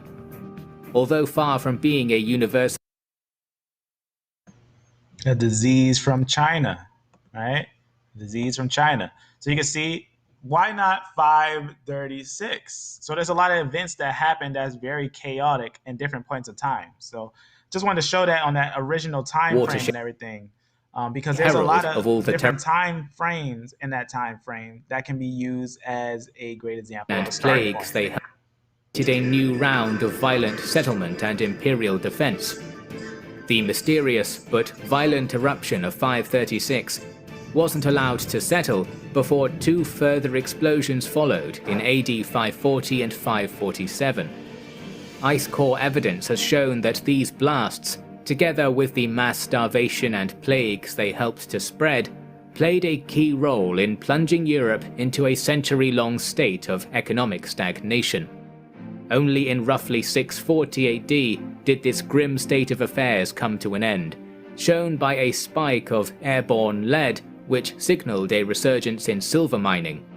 It was the cataclysmic 536 event and its ominous darkness that led medieval historian Michael McCormick to remark how that curse year, often so bypassed in the popular historical narrative as nothing out of the norm, was the beginning of one of the worst periods to be alive, if not the worst year. All week, or whether it was the watershed year in which the final embers of the ancient world were extinguished, providing the ashes for the medieval age to begin. It goes to show that sudden disasters, whether they take the form of earthquakes, volcanic eruptions, pandemics, or man-made hardships such as political crises or large-scale military conflict, can completely alter the world in which we live in a staggeringly short space of time. So the reason why I'm showing this is because when we look at the Seventh-day Adventist design of it, there's some meat in history, but the prophecy has to be understood correctly, right? That starting time is not a good time. It's not a starting time, and we're gonna look at the ending too. We're gonna look at that thing. So there's different points of time that one could have started with, or why not when Constantine made Christianity Rome's religion, right? In 313 AD, right? The Emperor Constantine issued an edict of, what's that? Milan. What's that? Mil-N, right? Which accepted Christianity, right? They accepted Christianity in Rome in 313 AD. Why not start there, right? When they accepted Christianity. 10 years later, it became the official religion of the Roman Empire, right? You see what's going on there? Very interesting, all right? Or why not the time of Domitian or Nero, right? Why start at that time? Why make it, as we see, it's not years, right? The 1,260 days are not actually years. It's very important to understand. So we can't just pick and choose what time frame we want to start at. We gotta have a solid starting point, right? Also, we can see what happened in the fall in 400 and 300 and 400. The reason why I'm showing you this is because if we wanted a good starting point, 395 in the Roman Empire, if we wanted a good starting point, there's a few different good starting points. It's been split in two. This was done by Emperor Theodosius I, known also as Theodosius the Great, because he defeated the Goths and made the official religion of the empire Christianity. He did this in a very clever way, by banning all of the others. The empire's two halves were to be inherited by Theodosius' sons. Arcadius received the eastern half, centred at Constantinople, and Honorius received the west, centred at Mediolanum. In case you're wondering, Rome was seen as the spiritual capital of the entire empire, and it's important to note that the empire wasn't officially divided. Those who controlled the two halves saw themselves as joint rulers of a single empire, but realistically they were run as separate entities at this point. As a whole, the empire had a population of about 40 million people and was fairly urbanized. Rome was the largest city and had a population between 350,000 and 500,000, but the east as a whole was much more urbanized. The major urban centres there included the likes of Constantinople, Antioch, Alexandria and Corinth. Feeding the masses of Rome and Constantinople required what was called the grain dole. This was where wheat was imported from the fertile regions of North Africa and Egypt to the cities at great cost to the imperial treasury. This was part of the bread and circuses mantra, whereby feeding an entity when the agreement between Fritigern and his Goths and the Roman Emperor Valens wasn't honoured. Fritigern revolted and defeated the Romans at the Battle of Adrianople, in which Valens was killed. Shortly after this, though, the Romans would learn to uphold their bargains, but fun fact, no. So a Visigoth called Alaric had been rampaging across the Balkans, and in order to get him to stop, he was given an imperial title and allowed to settle in Illyrica here. He wanted to be closer to Rome, Rome wanted him to not be closer to Rome, and so he decided to compromise in 401, when he raised an army and marched on Rome. He was stopped and defeated by Stilicho, but this invasion did lead to Honorius moving the capital of the Western Empire from Mediolanum to Ravenna, which was more secure. In 406, another invasion, this time led by a Goth called Radagaisus, entered Italy. He was also defeated by Stilicho, but in order to do so he had to withdraw troops from the northern border, which in hindsight, not a great idea, because immediately after this in came the Vandals, who flooded into Gaul. Fortunately for Stilicho, things would quiet down after this, by which I mean they would get considerably worse. In 407, a general in Britain declared himself to be the rightful emperor as Constantine III and invaded Gaul. Stilicho was being blamed for all of the previous few years' failings, and him being half Vandal meant that many questioned where his loyalties lie. As such, he was accused of being a traitor, executed, and soon afterwards the Romans slaughtered any of his allies and whatever Vandals they could get their hands on. With Stilicho now a bit on the dead side, things started to get a bit better for the Western Empire. Doing fine, really. There was no immediate prospect of war with the Persians. Success was short-lived, since it was never long until barbarian groups would rise up again in revolt and start taking territory. By the late 430s, the Romans had settled large groups of barbarians in Gaul and Hispania who were also essentially independent, reducing the Western Empire's effective territory to this. Of course, the major change occurred when the Vandals, led by King Genseric, settled in North Africa in the early 430s and in 439 conquered the city of Carthage. This was a major blow to the Western Empire, since the Vandals now controlled the grain supply to Rome and thus could cut it off whenever it suited them. Furthermore, the loss of all of this territory meant that Rome could no longer raise as much tax as it had done previously, and so it couldn't pay its troops. Soon after the fall of Carthage, Aetius raised a large force to retake the city from the Vandals, but this wasn't to be, since the Eastern Empire was then invaded by a massive force of Huns, so these troops had to be recalled. In case you're wondering, both the East and West had attempted to help each other several times before this, such as when the East sent troops to Carthage, but generally speaking, self-interest won out over fraternity. So the Hunnic threat had picked up massively during the 440s, as Attila had united the Huns and subjugated people like the Ostrogoths. Attila's empire looked like this, and in the early 450s he launched a large-scale invasion of the Western Empire. This culminated in the 451 Battle of the Catalaunian Fields, which saw Aetius command an army mostly made up of barbarians against the Huns. A colossal amount of people died, and by 453 the Huns had withdrawn from the Western Empire, and it was in this same year that Attila died. His empire subsequently fell into civil war and disintegrated fairly quickly. 454 saw the assassination of Aetius by Valentinian, who the next year was himself assassinated. In the wake of Valentinian's death, the West fell into chaos, which saw more territory lost, and Rome sacked again in 455, this time by Genseric. By 457, the emperor was a man called Maghrebian, who actively sought to reconquer the lost territories within the West. He had some success with this and recaptured all of this territory with the help of his Magister Militum Ricimer. Ricimer would have Maghrebian assassinated and would then rule the Western Empire as Stilicho had through a series of imperial puppets until his death in 472. There were some more weak emperors in the West until a man called Orestes took control of it and named his son emperor as Romulus Augustus, although he's better known as Augustulus, which means Little Augustus. Both of these were soon chased off in 476 by a man called Odoacer, who forced Romulus to abdicate, leaving the imperial throne vacant in the West. This is with the exception of the former emperor Julius Nepos, who claimed it but had no authority. This is, by many historians, considered to be the final end of the Western Roman Empire. In the void it left were many new kingdoms, including the Vandals, the Visigoths, the Franks, and now in Italy the kingdom of Odoacer, which pledged its allegiance to the Eastern Emperor Zeno. Zeno would of course have other plans and tasked the Ostrogothic king Theodoric to retake Italy as the Eastern Empire's representative, which he would do by 493. So the reason why I'm showing this is because understand, right? The starting point, the 7-day event to say that it is, there's much more events that happened before then, right? Now, obviously, the Germanic tribes end up becoming a major power, but it starts way earlier than 500. But the Confederacy, right? If we're talking about the Confederacy, if we're talking about who owned the area, right? Around 700 before the 500s, the barbarians came there and owned the area. Now, if we're talking about a little later, right, when the Confederacy happened, around 700s when the Confederacy happened. So we don't have any major, we have a back and forth of Rome taking Rome, losing Rome, taking Rome, losing Rome. There's no, and when someone understands the history, in 538, there's no major event that's different than anything that happened in that time. They lost Rome many times and got Rome many times, and the barbarians had Rome before then and lost Rome before then. So we also got to take that in. We got to take that information in so we don't go across prophecy and pick and choose a time point, but not look around to see if anything else would fit that detail. And that's how prophecy is. When it starts to get pinpoint accurate, that's when you're looking at prophecy, right? For example, like Messiah's life, right? His whole life is prophecy because everything that happened with him was detailed to the T, especially the 7 weeks prophecy on how he would have 3 years of ministry and then he would die in the middle of that week.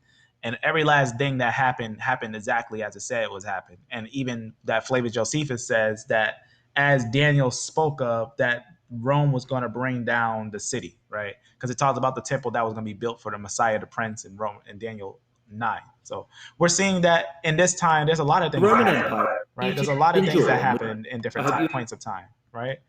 So that's why I want you to look at this. So that's why looking at prophecy is all about proving all things and holding fast to that which is true, right? So it's important to know West Rome fell, yet East Rome gathered some. It's actually very important to understand, gathered some places, but quickly lost them to the barbarian Germanic Turkish tribes throughout history. Because though the west part of Rome fell, they constantly kept getting it back. They kept getting it back in different points of time and losing it, and different things like that kept happening. So we got to be careful on like picking Today's video points is of time. sponsored by Like Bespoke Post. Bespoke Post is a monthly go up a membership little club bit. delivering awesome boxes of top shelf goods from for a loved one. Right now, you show guys you can get 20% something off your first box by going to BSPK.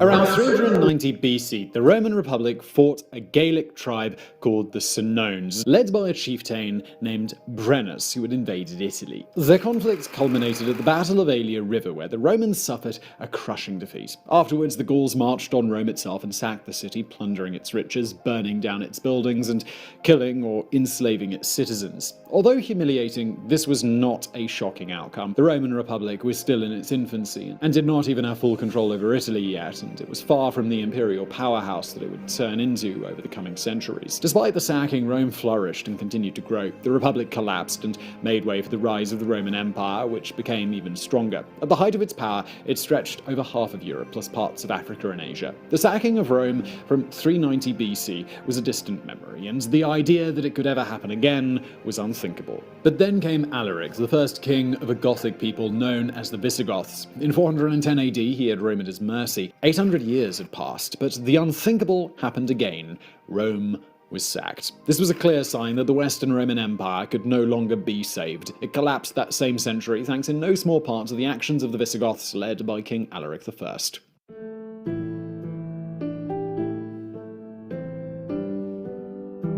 Unsurprisingly, Alaric's early history is full of gaps, and the things we do know have to be taken with a grain of salt. We don't know his year of birth, but it is estimated to be sometime around 370 AD, given his age. Obviously, it's talking about what happened in the 400s, 400 AD, when all you do is know that they're the Germanic tribes that came there and pretty much sacked Rome. So just understand that Rome was back and forth, falling, rising, falling, rising. It was one of those things that constantly kept happening at that time. We can also look at the Venice. Now, Venice has some interesting history. We're going to look at that right here. I'm going to go to one on here and go Since very old times, our evolution as humans has been marked by numerous achievements. right here. were made to the years in military, administration, education, painting, and even building. But it reached its zenith in the 3rd century AD. Large migrations and attacks combined with some poor leaders.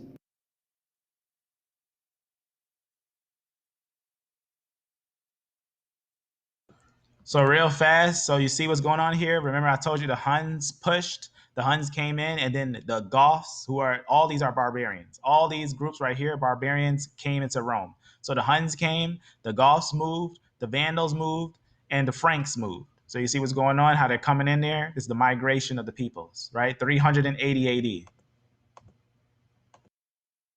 Led to an empire which was weaker and weaker in time. Raids were often a matter of fact for the empire, and its stability was largely affected. The story of Venice begins in the 5th century AD. The raids were made by warriors seeking for the treasures and for the wealth of Rome. And here our story begins. After the fall of the Western Roman Empire, barbarians from the north were raiding Rome's former territories more and more.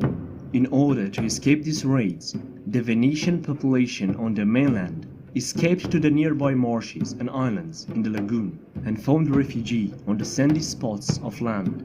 Even if this place was just a temporary settlement, it seems that Venetians lived on those islands on a permanent basis. So the main reason for coming here was fear and protection. As the invasions continued across Italy, more and more refugees joined the first settlers and came to build the place to live in. In this way the city grew.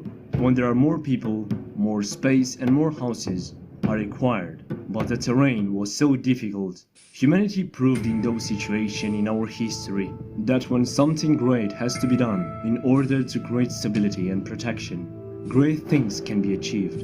The people wanted more space and a stronger foundation to live on. They had to find ways to strengthen the islands, drain them, enlarge them, and protect the fragile environment. And here is the amazing part. They dug hundreds of canals, creating new ways for the water flow, and protected the banks with wood pilings and stones. A building, as in our times, needs a strong foundation to be stable. In that time, a structure from marble and stone was pretty heavy, and to store buildings from the mud were put vertically on 1,000-year-old pieces of wood. Right, you probably heard of Venice. I want again to give special thanks to... So Venice, that's going to be like a hub of Germanic tribes. So a lot of Germanic tribes came into there. Venice, right? Venice, very important. That's where we're going to start to see the control of the Germanic tribes over different areas. So you can see, it's not, as we see, this is in the 400s, right? 300s, 400s ADs. This time frame, it doesn't start here. We actually get them in that land earlier.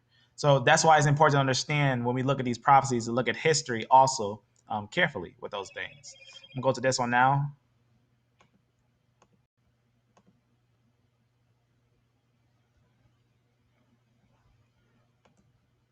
As this live will be just for going back and having a record of that Venice's went over this history was information, shaped by it. as I do believe in proving all things rightfully. All right. So West East Rome must be noted, yet the process in the West was weak. It's actually basically, to understand, the process in the West was a weak empire of basically religious mingled nations. That's all that you see there, is that the nations that's going to be there is going to be a mingled nation. Isn't that weird? Think about that. Rome has been replaced. The real Jews have been replaced, and the Arabs have been replaced. You're going to see that. It's really interesting. So here's Rome being replaced. Its unique location. At the height of the Roman Empire, these coastal lagoons were home only to small fishing communities. But then, in the 5th century AD, the Western Roman Empire was overrun by barbarian tribes. As Italy became a battleground for Huns, Goths, Eastern Romans, and Lombards, many sought refuge among the lagoons. In 726, these refugees elected Orso to be their duke or doge, the first in an unbroken line of 117 doges, who would rule Venice for 1,000 years. For nearly 200 years, much of Italy was ruled by a resurgent Eastern Roman or Byzantine Empire. Obviously, you know, we had looked over that history, right? How Rome came here after they lost that area and came back and took that area and then lost it again, right? 476 to 726. That's when 476, this is the wars. They're going to be constant wars. And now here's where they're going to start making confederacies. They're going to start making confederacies and uniting. That's why I showed you with the what's the name? Leo the Fourth of Khazaria. Around 700 is when the confederacies happen. 700. Wars are happening from 400 to 700. And then in 700, confederacies start happening. Marriages and things like that start happening in those areas. Its inhabitants, known as the Exarchate of Ravenna, fell to the Lombards in 751. Only Venice held out. So the Lombards, that's going to be Germanic tribes. Germanic tribes taking these areas, right?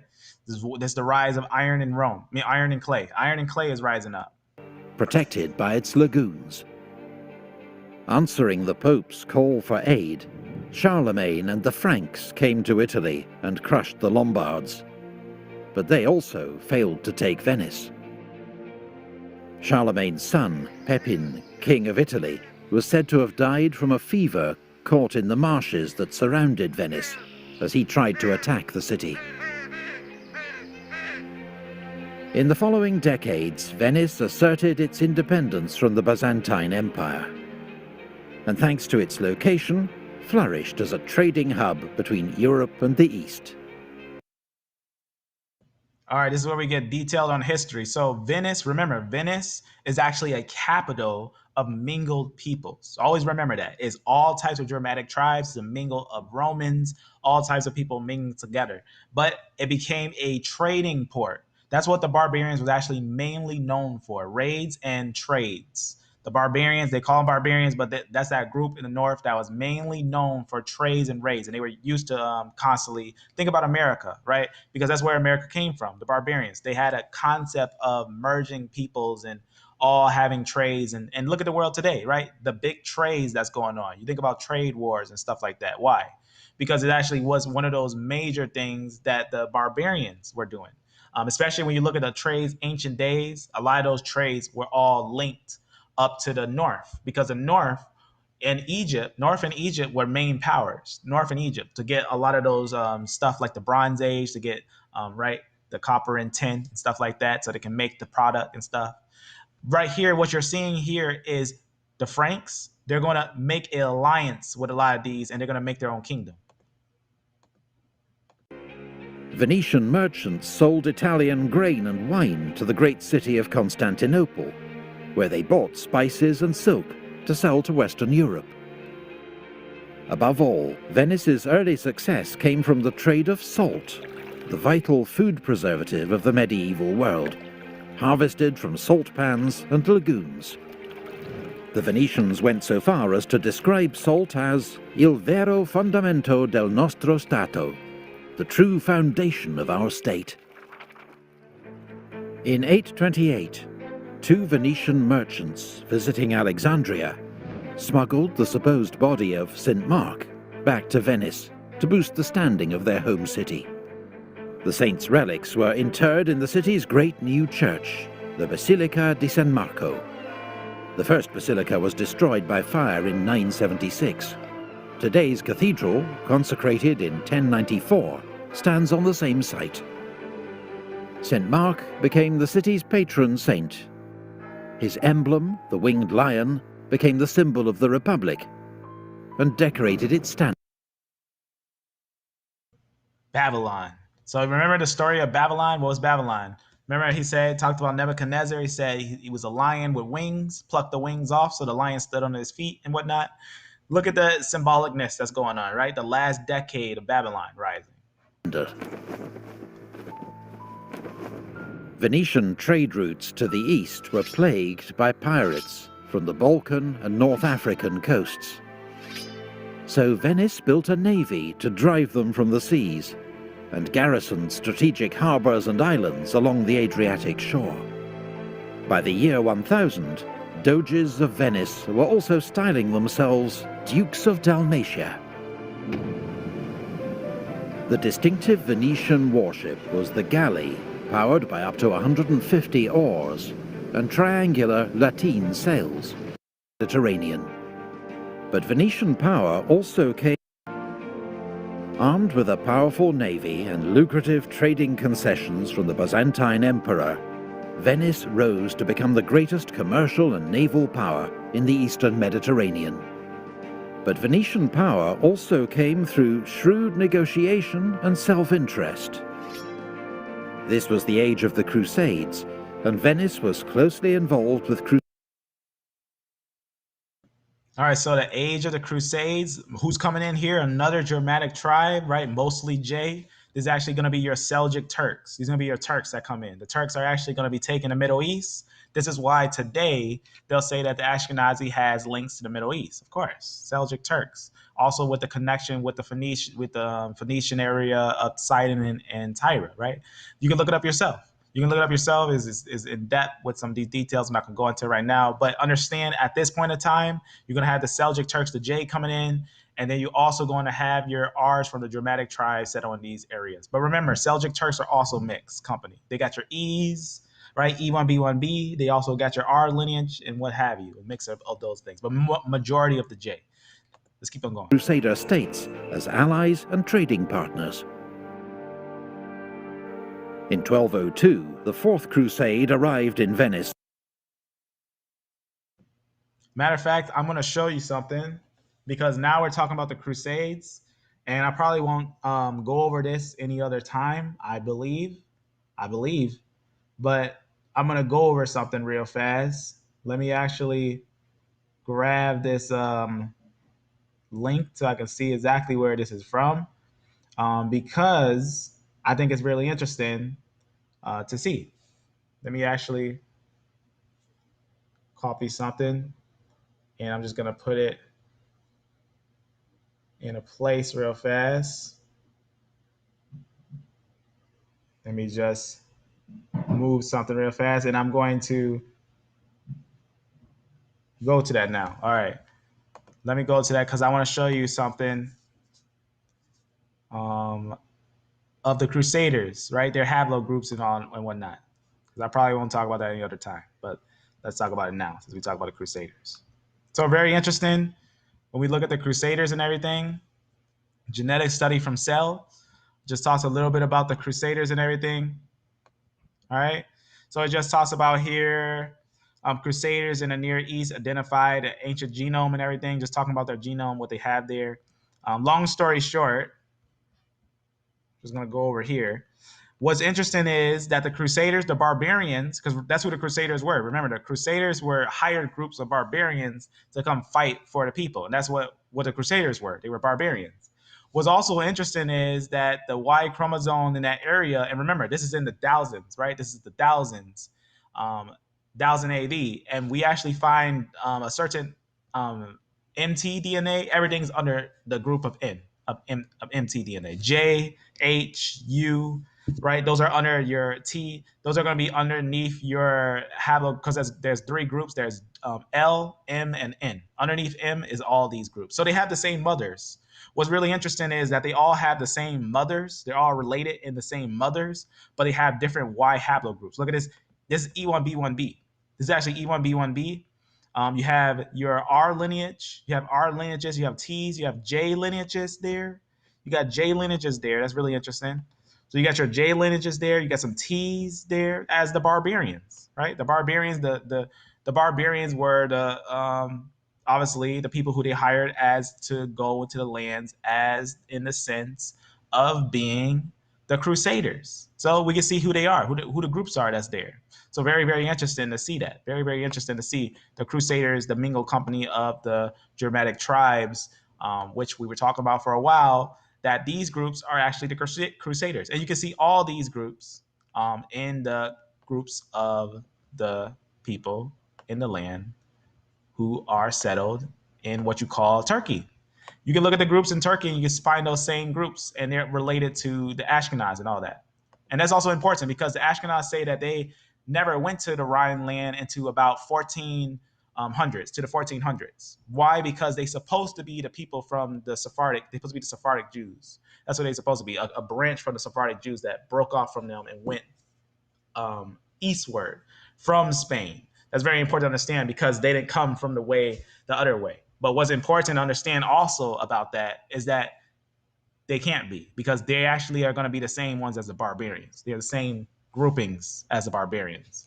Now, the reason why I say that is because these is when levels and levels start to come out. This is when levels and levels start to come out on these things. Either you're going to accept it or you're going to run away from it, but it's going to come to you. It's going to come to you sooner or later. So let's keep on going. So obviously the barbarians, those were that group that you see there. So barbarians, really interesting to see. Very interesting to see on those things. Let's keep on keeping on. Seeking ships to take them to Egypt, but with no money to pay for them. Doge Enrico Dandolo sensed an opportunity. In exchange for loans, he first persuaded the Crusaders to capture Zadar for Venice. Then, relations having soured between Venice and the Byzantines, to attack Constantinople itself. In 1204, the world's greatest Christian city was sacked and plundered by self-proclaimed warriors of Christ.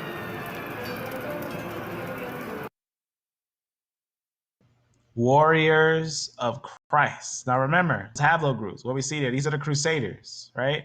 Because I was looking at that, right, from the Crusaders and everything. So I wanted to show you that, of the genome there and everything that's in the area. So these are the real Crusaders, the barbarians and everything. So very interesting. They actually found it from a Crusader's pit, right? Just talk about one of these things and whatnot. It's very interesting on these things. Maybe I'll put this also there as well. So I'll copy this and maybe put this in this note, because this note is in the description. This note right here is actually in the description. So I guess I would, I'll just put this right here. I'll just put this right here as some extra information.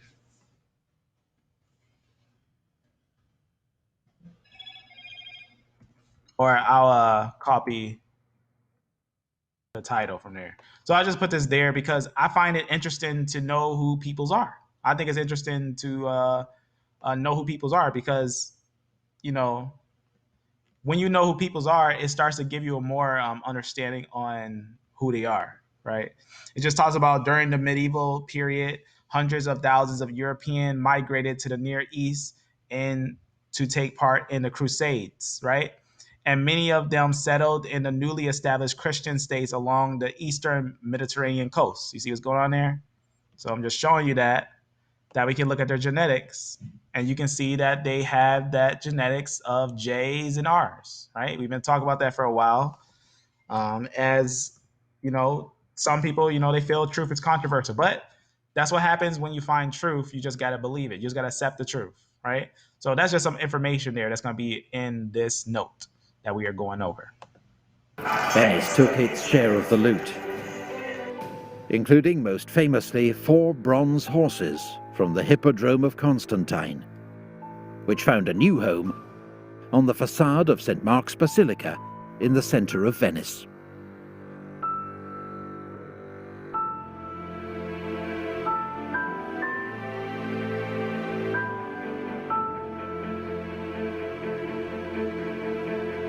Rivalry with another Italian maritime republic, the harmony of its citizens. Petrarch, meanwhile, had a special remit to sniff out subversion. A dual head would be dominated by bitter, look epic, republic's healthy tradition of attempted coup.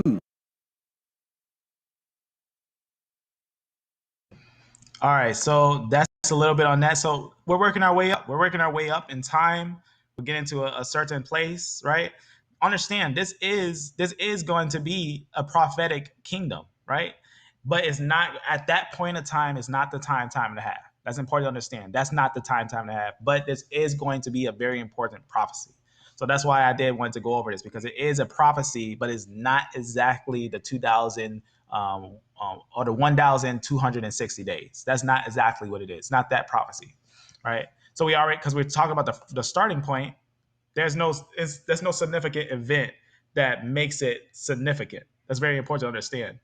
That in 538, just because Rome took that area doesn't mean Rome never took that area any of the years previously or afterwards, which we actually see they did. We've seen that Rome took the area, lost the area, different things that were happening in that area multiple different times.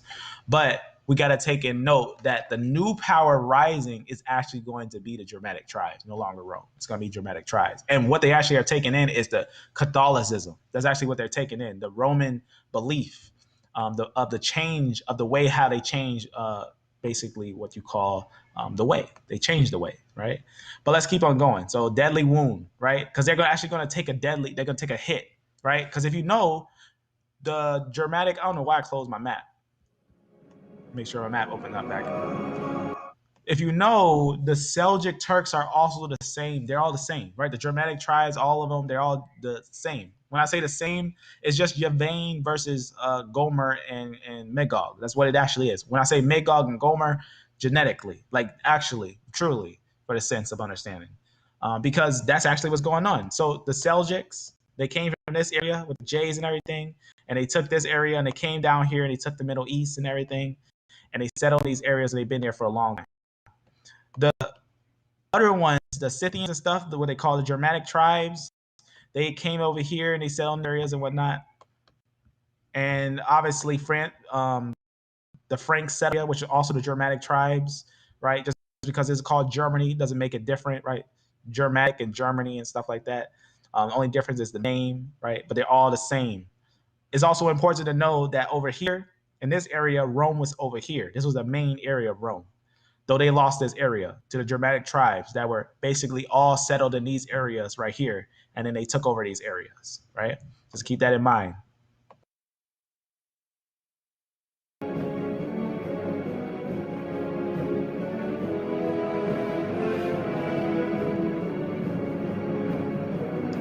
All right, so let's break down what's going on. So here's 300s, right?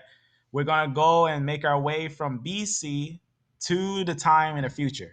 So what are we seeing here? We actually got Carthage, right? Carthage, who's Carthage? That's actually going to be the Phoenicians, right? That's going to be the Canaanites, right?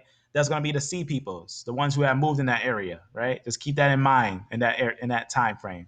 Now, it's also important to know that you got to go from the transition. It's going from the transition from long ago. It was the let me actually go for the list right here, because now is actually the time of the Greeks, the Seleucid kingdom right there. That's the Greeks. Obviously, you have Rome right there. You got Rome growing up, and that's the Greeks right there. And then you got your Germanic tribes, right? Germanic people, Gauls, those are Germanic, right? Slavics, Celts, Scythians, all the same. Barbarians, the Berbers, they're the same. Obviously, you're going to have them all in these different areas, whatnot. Populations growing, right? Got the Seleucid kingdom, got your Greeks and whatnot. And then you got Rome over here.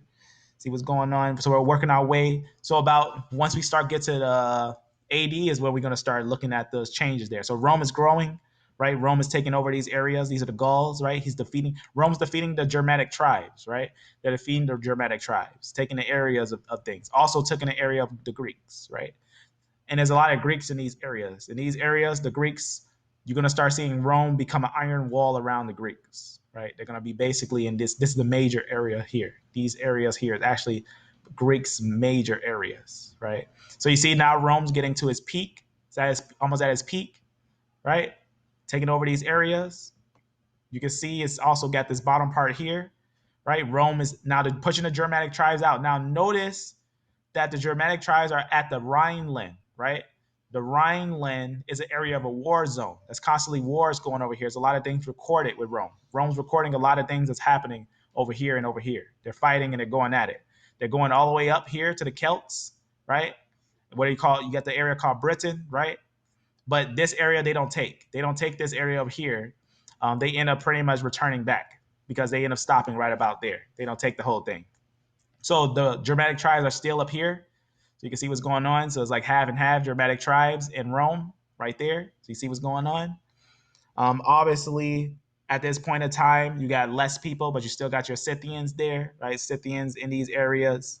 that very important. You got your Germanic tribes, the Goths and all that stuff, in connection to the Scythians, a mingled company, right? Samaritans and stuff like that. Not Sumerians like the Israelites, but actually Samaritan or Samaritans, or how you say that. Pretty much it's a group that's connected with the Scythians, pretty much. But you see right here, getting a little idea, we're almost there where the Germanic tribes are going to start coming in. So Rome just, going through these little things and everything is still massive, right? Now watch, boom, Gallic Empire. So we just seen a major hit, but then they got it back. But we're going to see what's going to happen. So here we got Eastern Rome, we got Western Rome, right? Armenia is connection with Rome, stuff like that. They're constantly switching sides back and forth, right? Making alliances, the Scythians over here and stuff. Germanic tribes in connection to these, right? These ones too are in connection with the Germanic tribes. All these are in connection, right? The Germanic tribes over here. Then what's going to happen? About the 400s, we're going to start seeing something happen. So here come the Huns. What did they do? What did the Huns do? They moved the Germanic tribes, right? See how they came? What's going on? They're being moved, right? Some being moved. They're going into these areas. You're getting Germanic tribes moving throughout these areas and everything, right? Came down here. They took some of this. They're being moved all in, right? They're coming in. They're making them. And then we're going to note 476. That's when we're going to see that they take this area. So 476 is when they completely take this area. So then those fall. Boom. You see what happened there? 476 passed. They took this boot, right? You can see a Germanic tribe is taking these areas, right? Franks coming in. Well, you saw the Franks that fast, right? The Franks came in. That fast at that time is when the Franks come in, right? So this falls, 476. Then you get your Frankish kingdom. Those are Germanic tribes, but those are going to be a Germanic tribe that becomes a powerhouse, right? Brittany over there. Remember these, Irish, right? All those things over there. The Franks, right? This is still the Franks, their little area in these areas, right? They're building up, right? France, everything. See what's going on there? So the Frankish kingdom. So obviously, remember we talked about that, how at this point in time, the Rome took a little bit of the boot back, but remember they was losing it, right? You see the Germanic tribes in the midst of them, right? And remember that in this place, Venice, a lot of the Germanic tribes are settled here, right? They got a little settlement there.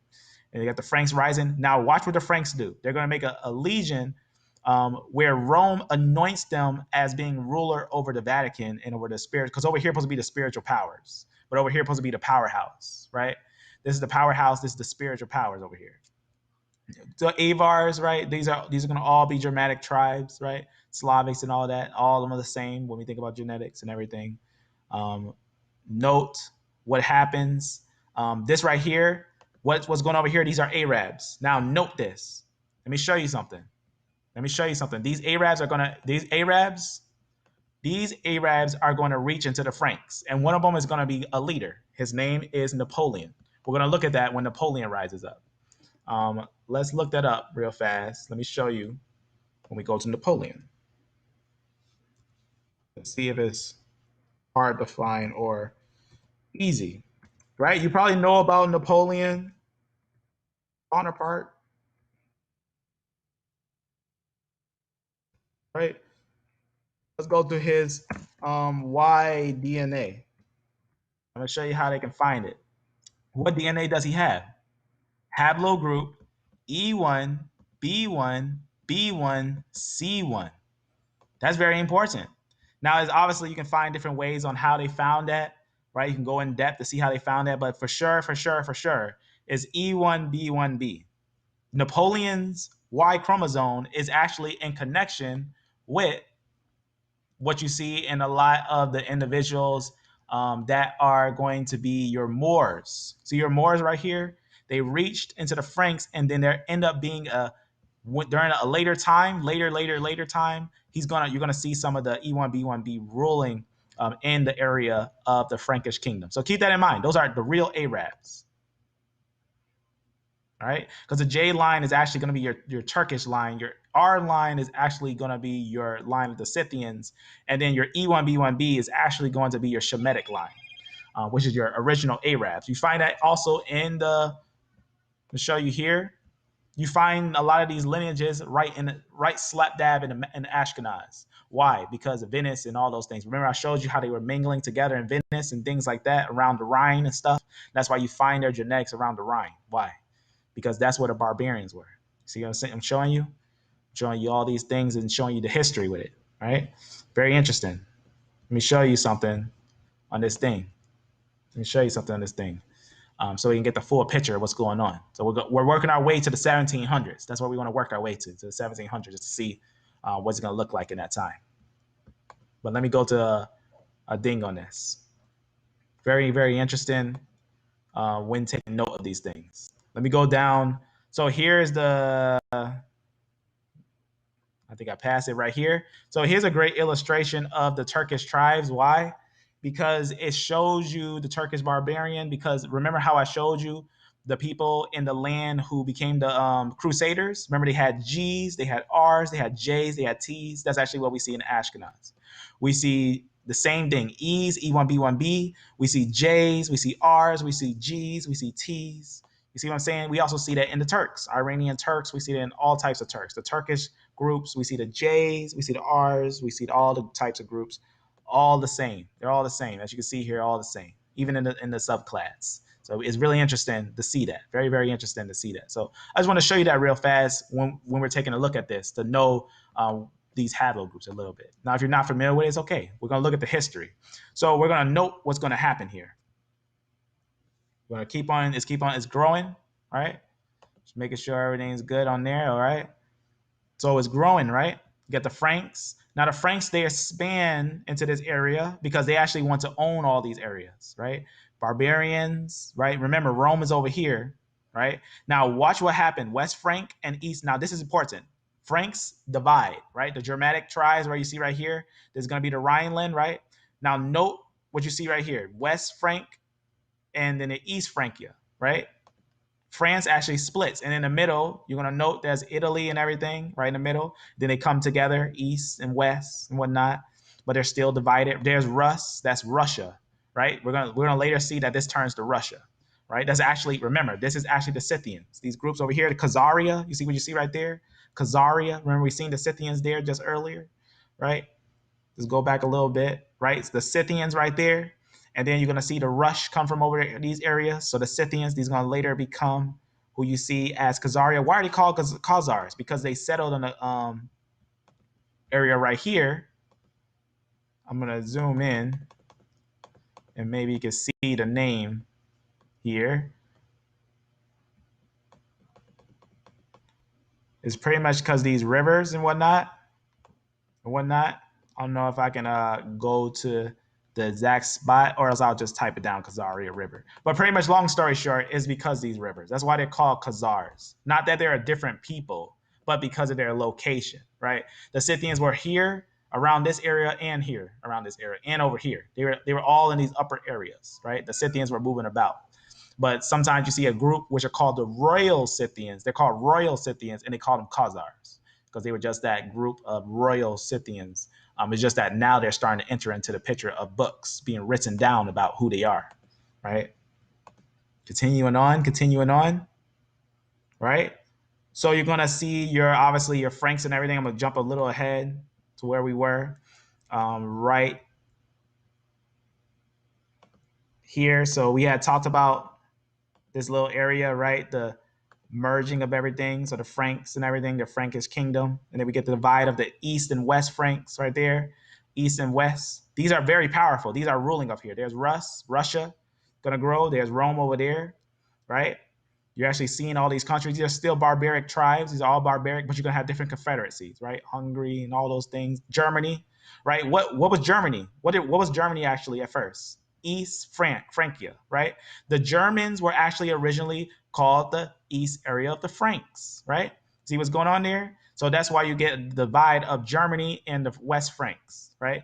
East Francia, Germany, boom. See what changed? So all it is a change of names. That's all that it is. So West Francia, this is going to become France.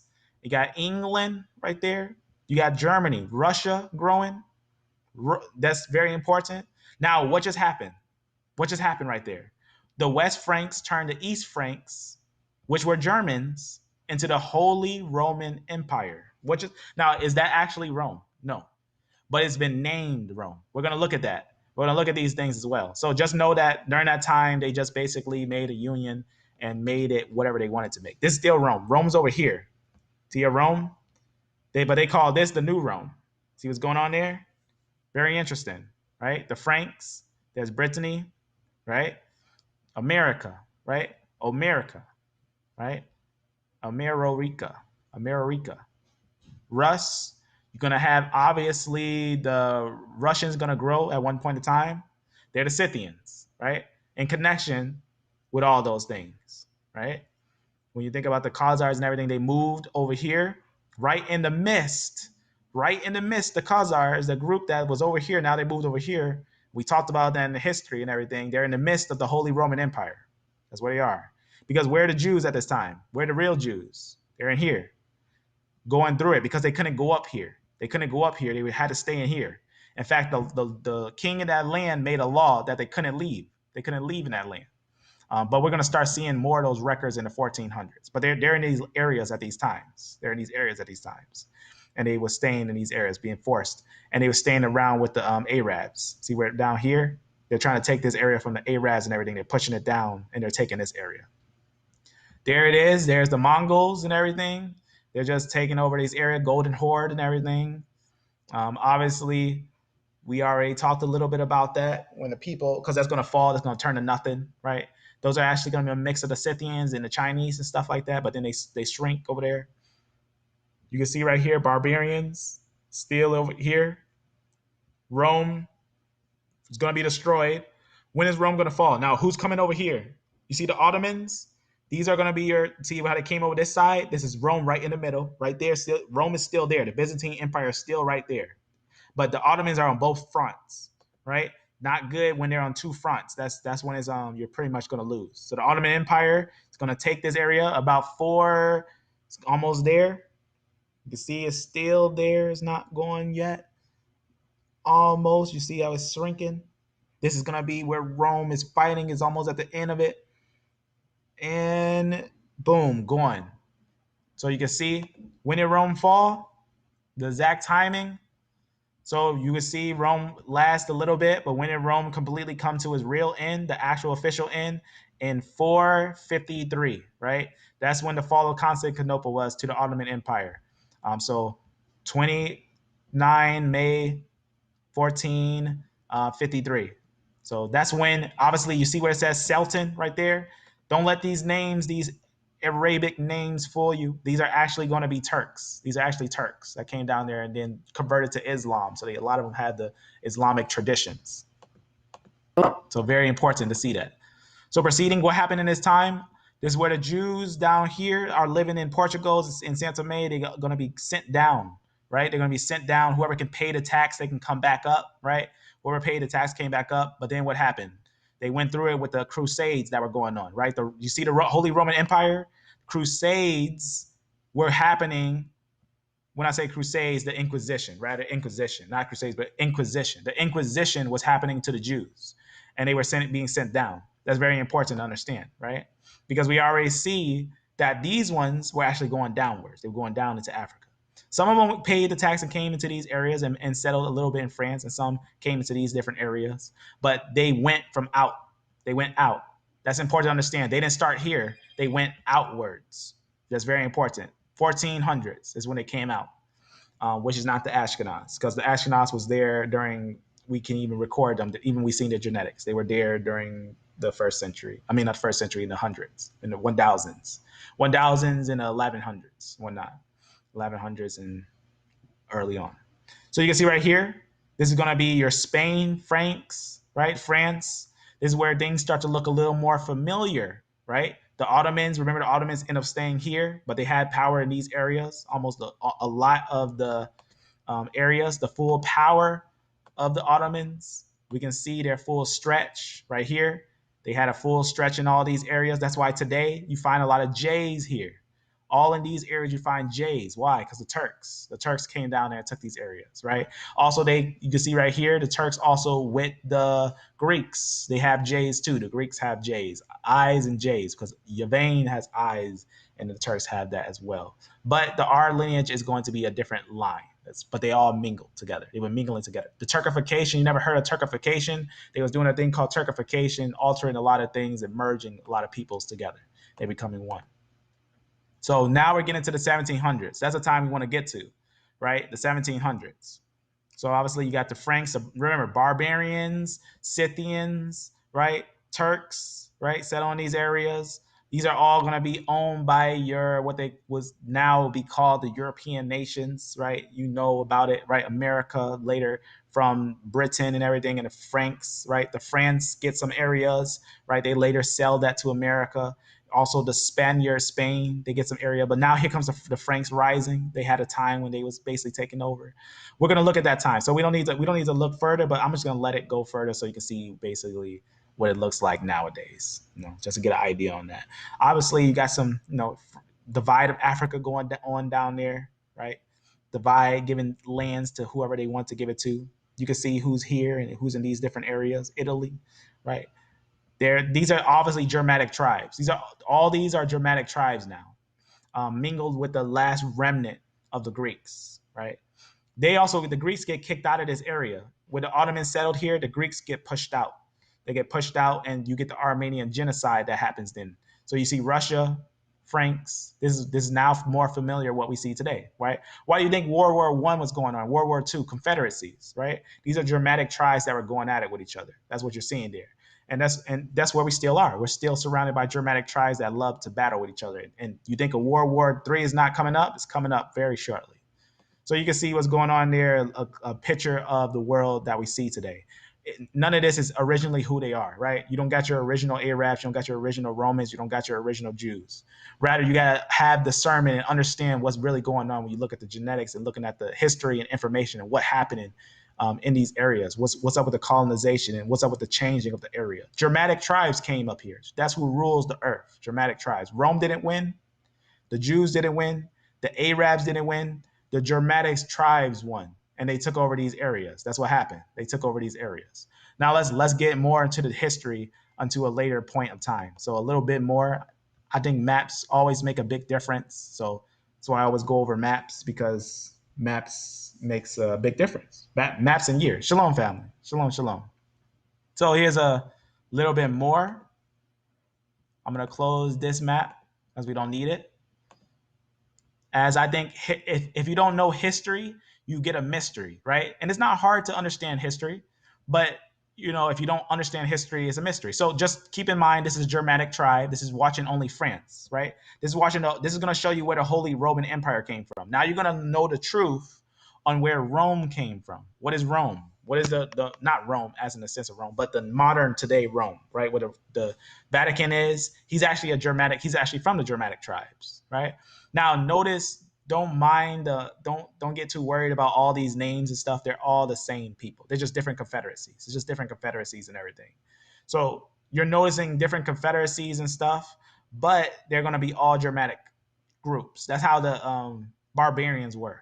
When I say barbarians, Scythians and stuff like that, that's what they did. They called it confederacies. They had a confederacy. That's what they had. They just have confederacies. So they're just confederacies in what is called your obviously, remember we had looked at that, the Franks, when they turned that area into the Roman Empire and everything. So this is actually what it was. This is actually what the Roman Empire was. It was just a mingle of kingdoms, a bunch of different kingdoms all together in this area.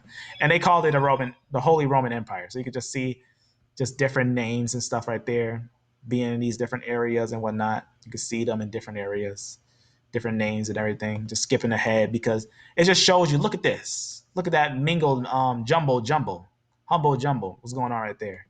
So the most complex piece of real estate of what's going on there. But when you really look at it, it actually is really interesting because they're actually going to be the same groupings of peoples, right? They're going to be the same groupings of peoples, but this became a hub of basically confederacies, many confederacies in this area. And this is where we get some interesting sayings here, right? This is the Rhine area, right? Now we're getting to the French. We're going to look at the French Revolution, right? Napoleon, remember we looked at Napoleon? I just showed you that his Y chromosome and everything. I wonder did I close that? Maybe I did. I'm gonna go back to that so you can see that. I don't know why I left that on Napoleon, but let me get back to what I was showing you with Napoleon real fast. I'll type it down. Let me show you right here because I think it's really interesting. Right here, right? Remember we looked at that Napoleon. We're going to look at him. Now what's interesting is that he's not actually European. Napoleon may look European, but he's actually an Arab. Napoleon is actually Arab. Now what's interesting about this is that Arabs can look white, as I say white, Caucasian looking or paler skin, lesser pigmentation. Pigmentation doesn't make a haplogroup. Arabs look like, for example, M35, that branch of M35 makes more of a, you'll start to see, especially the female line. Like if you look at the female line of M35, they have your Caucasian females, but they're still having E1b1b. They're not African. Though, when I say African, they are technically in history known as African. Why? Because it's recorded in Flavius Josephus that the sons of Abraham took the land of Libya and called it Africa, right? So they're not actually technically what you would think as a native African, but they are Arabs. That's actually what they are. They're Arabs. That's actually what the E lineage is actually an Arab. So that's why he looks like that. He looks that kind of like a European because he got a European mother. Because this lineage actually, in fact, that's why I was showing you with the Crusaders, that this lineage actually is going to be having a female European line. Usually when you find this lineage, let me see if I can find it. Let's try to find that again. Cell. Right here. Remember we was looking at the Crusaders and everything, their DNA. You can also find that E lineage there, but the E lineage, because men, it's very important to know when they find a man, they can actually find female DNA. It's really interesting. It's really, really interesting because female DNA can be transferred by male or female, your X chromosome, because a man has an X chromosome and a Y chromosome. That's why they call it an XY chromosome. A man can have, that's why, for example, right here, you can get your mtDNA and you can get your Y-DNA. So you can see your J1 and you see your E lineage. But the male is actually going to be, what you want to really look at is that Y chromosome. But you can see both. The reason why that's interesting to see both, because you see your E lineage and your J lineage there. That J lineage is underneath N, which is next to U and everything like that. That's a European lineage. But that European lineage, which you see a lot of Europeans have, is connected with this E lineage. You see this E lineage, this E1b1b, this is actually E1b1b. This E1b1b lineage, which is said to be a European lineage, is actually known to be in many Europeans. When I say many Europeans, in your Ashkenaz, remember we looked at that, right? For example, you can see right here, what's one of the lineages they always have? E1b1b. You can see right here, E1b1b, M35, and guess what Napoleon was? M34, which actually is in the connection with M35. That's very important. Very, very important because in connection, when you're looking at these things, the E lineage is pound to pound, almost as close as European as possible. But yet, in a sense, you see lineages of it and people will say, they must have always been in Africa. But yet we have a lot of that in the area where you see the lands, right? Where you see the upper lands.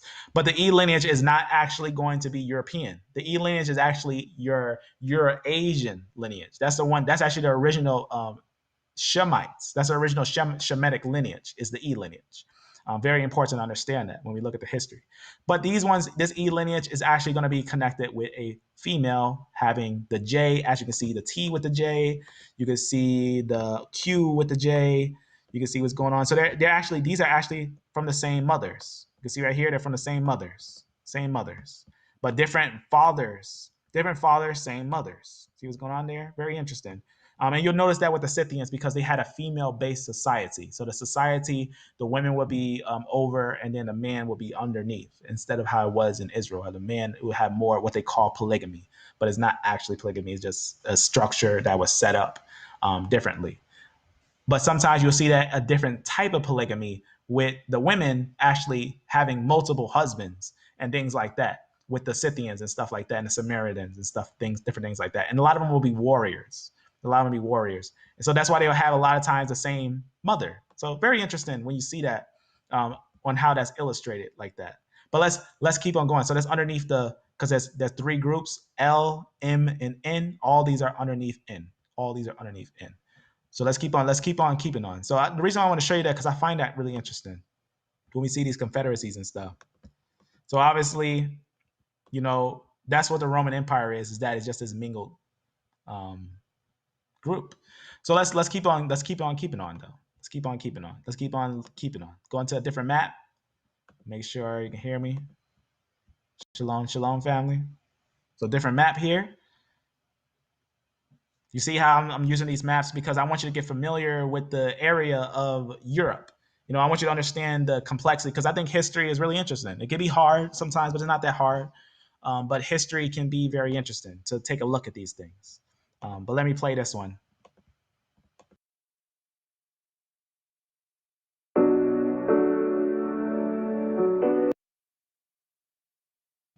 So this one is really interesting. The reason why this one's interesting is because what it is how would the so-called Holy Roman Empire look on Google Maps? Because that's one thing we can't look at. We can't see what the Roman Empire looked like. We don't see what it looks like, right? Right here, Germany in this little area.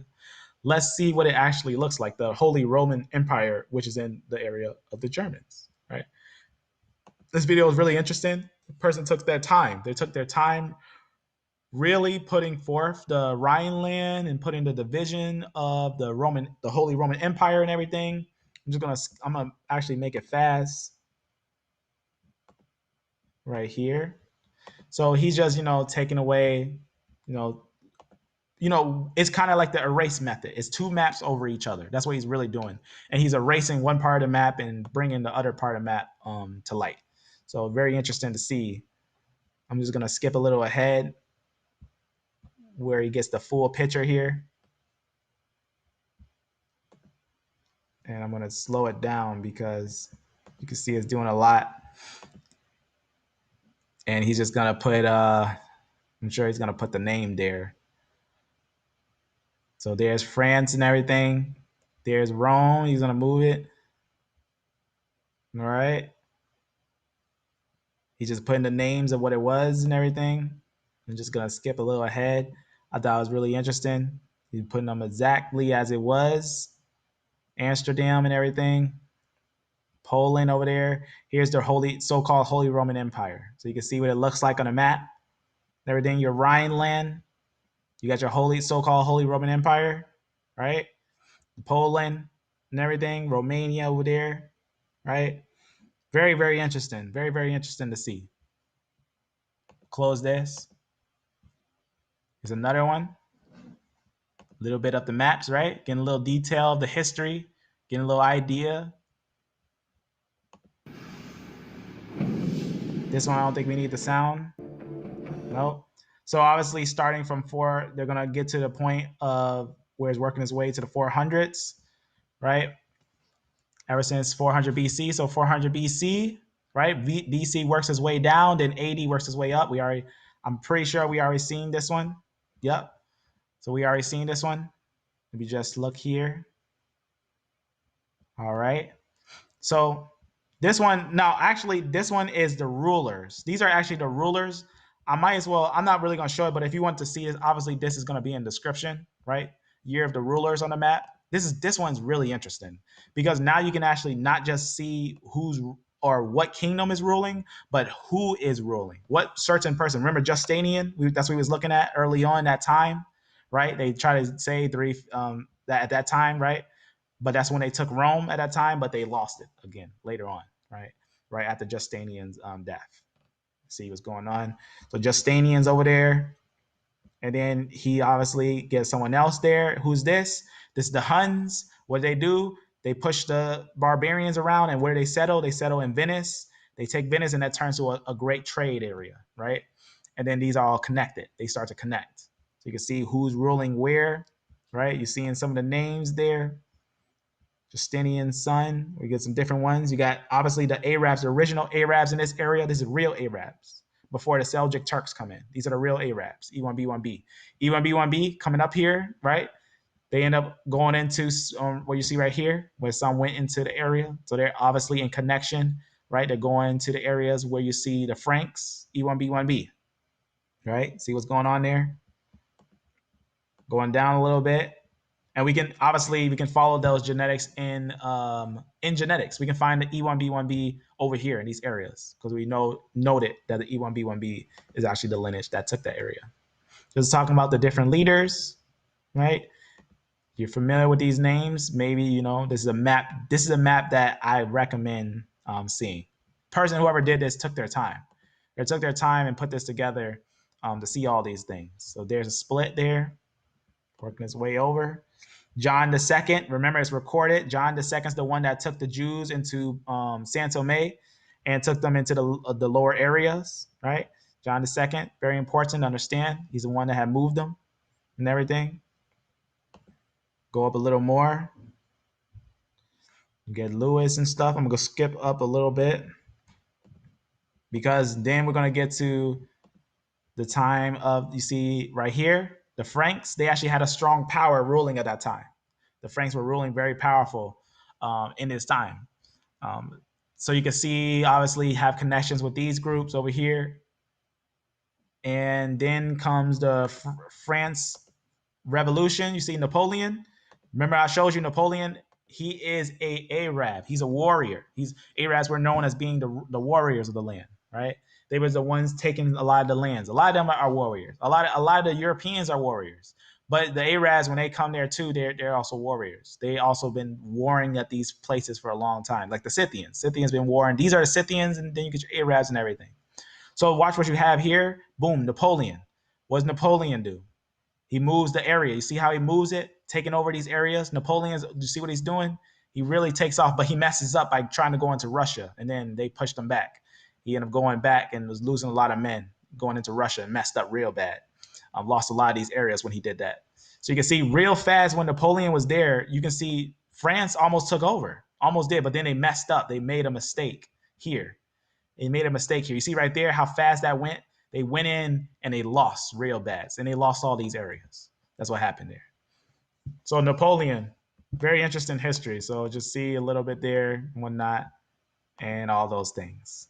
So you can see what's going on there. So very interesting, very interesting. Different rulers who was in these areas and whatnot. Putin been there for a long time, right?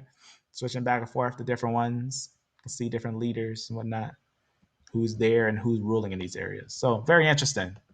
Very, very interesting. Here's another one. This is going to be how the Roman Empire works. Now, I'm not going to go over this one because this one we just basically talked a little bit about it. It's a confederacy, right? That's what the Roman Empire is. It's just this confederacy and whatnot, but they're Germanic tribes. So I'm just going to skip this one and whatnot. Here is the German barbarian, basically ran confederate that is called the Roman Empire and everything. Obviously, getting the understanding of that history already. We don't really need to see this one either because there's just a little more maps and little information and whatnot on them and whatnot. So you can see a little bit there. Meanwhile, be in a permanent state of war on all frontiers to maintain dominance. God, this sounds like the average Warhammer Total War campaign as the Empire of Men. Go over a little bit. Interests were the main developers of colonial attempted Indonesia and Sri Lanka. This just talks about the colonization and everything, all the way to how they increased in the world, right? That's why we talked about that, how the Germanic tribes ruled the world and whatnot. But like I said, a clear understanding of the Germanic state. Remember, it was East France, and then it became the Germanic Germany, and then it became the Holy Roman Empire. But it was really just the German states, right? Like very easily to understand. The Holy Roman Empire was neither Roman, nor was it holy, nor was it an empire. So just to understand that, it was actually very weak. It's actually a very weak state. Very, very weak, to be honest with you, because they were constantly at it with each other, because it was a confederacy. Why did the Holy Roman Empire have no colonies? In the early modern period, the grand project of the many major European powers was the colonization of the so-called New World. Countries such as England, Spain, Portugal, France, and the Netherlands acquired vast overseas holdings in Africa and the Americas. Yet the conglomeration of Germanic states in Central Europe that made up the Holy Roman Empire never developed permanent overseas colonies or became a colonial power like their neighbors.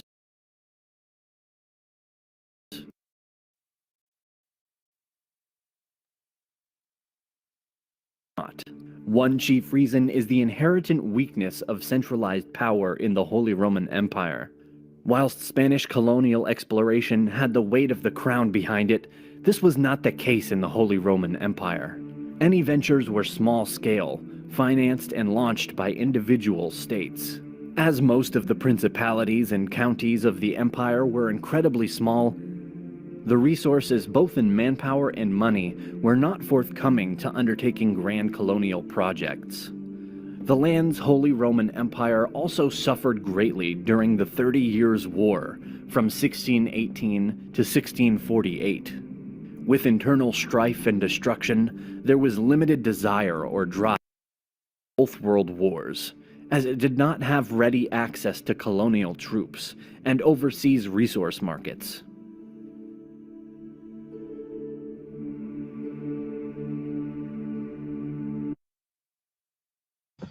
All right, so obviously getting a little bit of the history and everything of what's going on there, right? It's important, right? It's important to just fix that. It's important to West Rome. Just take it with that. It's important to West Rome, or is important. West Rome was already a weak state. I'm just gonna take away that. It's important. West Rome was already in a weak state after Constantine moved his capital, which fell. Remember, Constantine moved the capital in 330 AD, and then when it fell, Rome completely fell in 1453. So now we're going to work from, remember, after 1453, Rome falls, is completely gone by the Turkish Islamic Ottoman Empire. So the Turkish Islamic Ottoman Empire, that comes in, right? Over here, the Turkish Islamic Ottoman Empire takes these areas. Remember, Rome was over here. Now it's owned by the Turkish. Now these ones have the power to do whatever they want, having Venice and Rome, and able to have their little confederacy and everything, calling it the Holy Roman Empire, and able to do what they want. So obviously, the Franks having a major power in these areas, right? The Franks being very powerful, very, very powerful in these areas. So here is a little bit of history. As France and Spain merged, so did the religious Rome. So now let's see how the merging of these other powers are happening, right? Very important.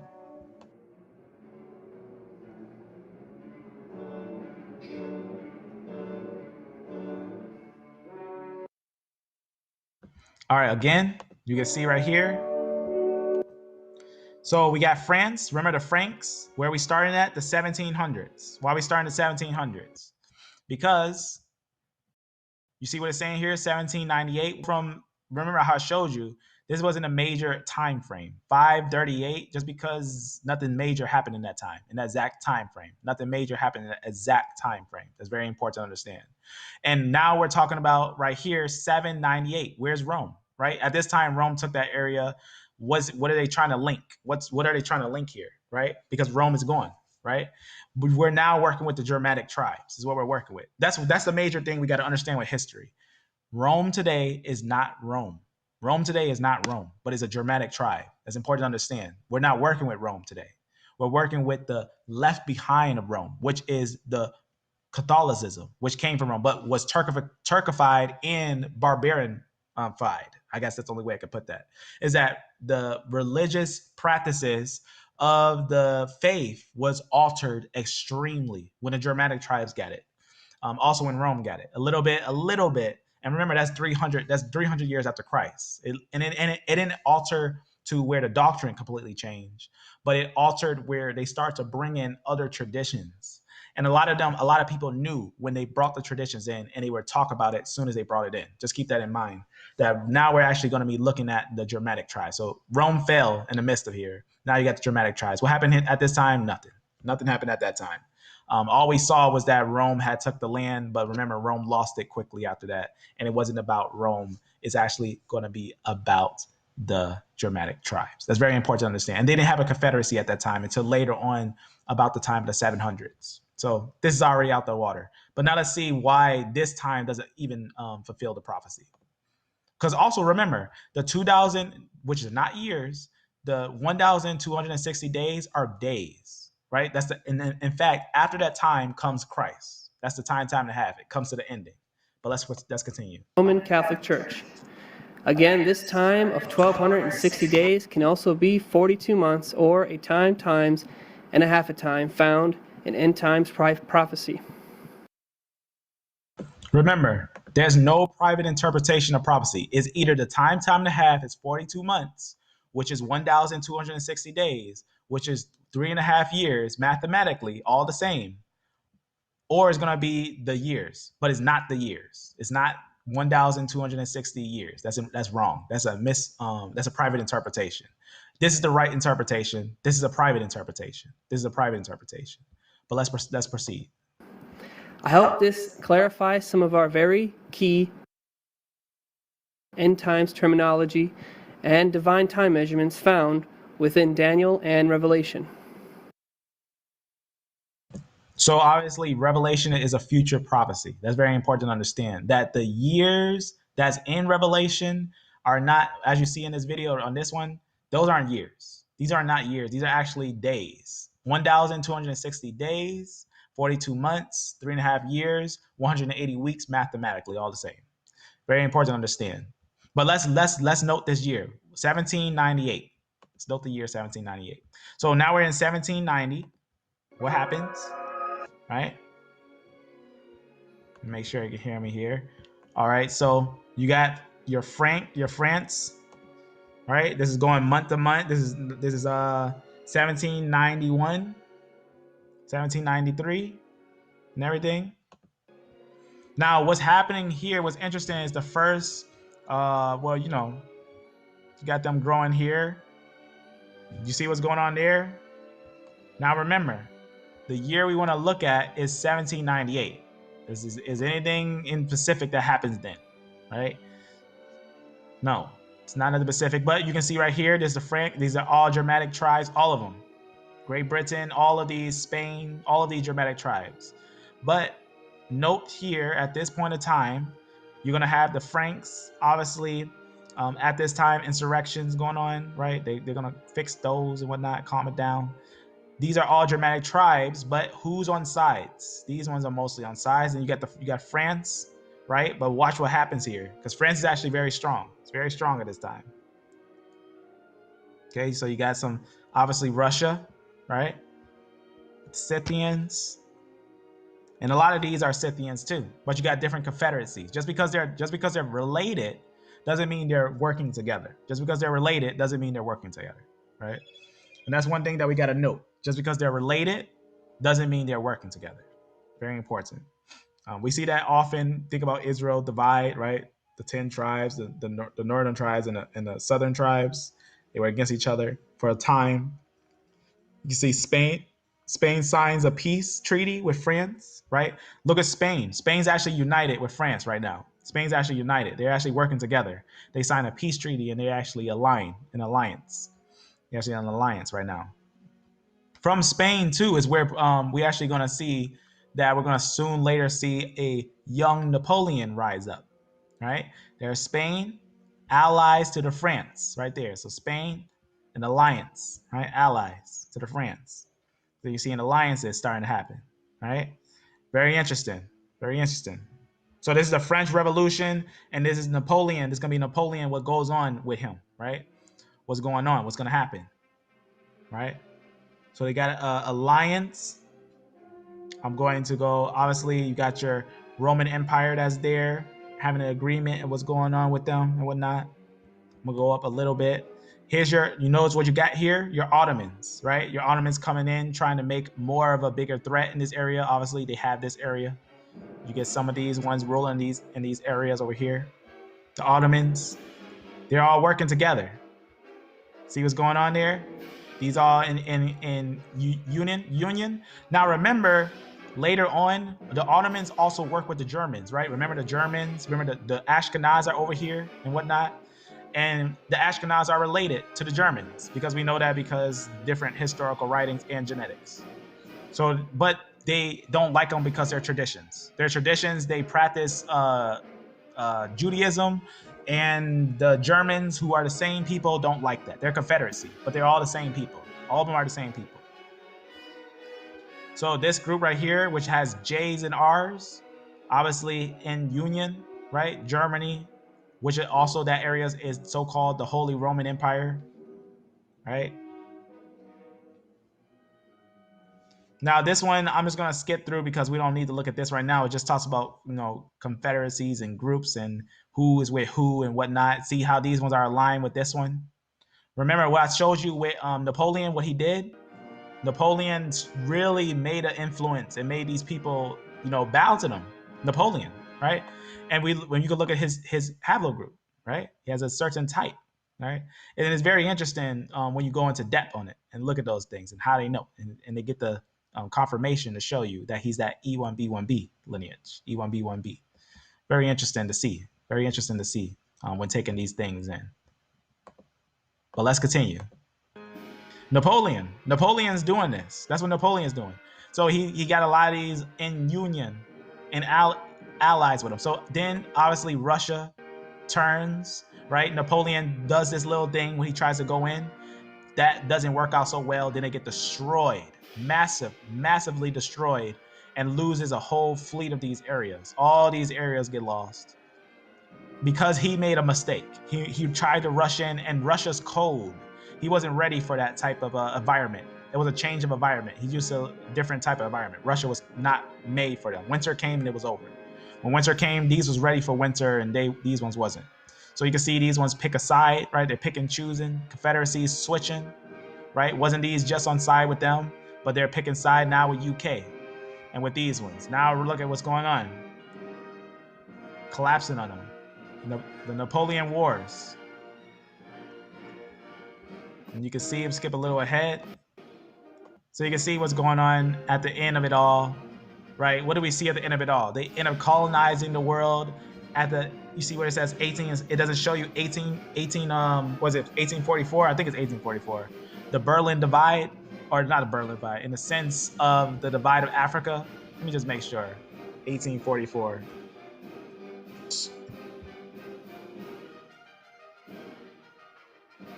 Let me just make sure that's it.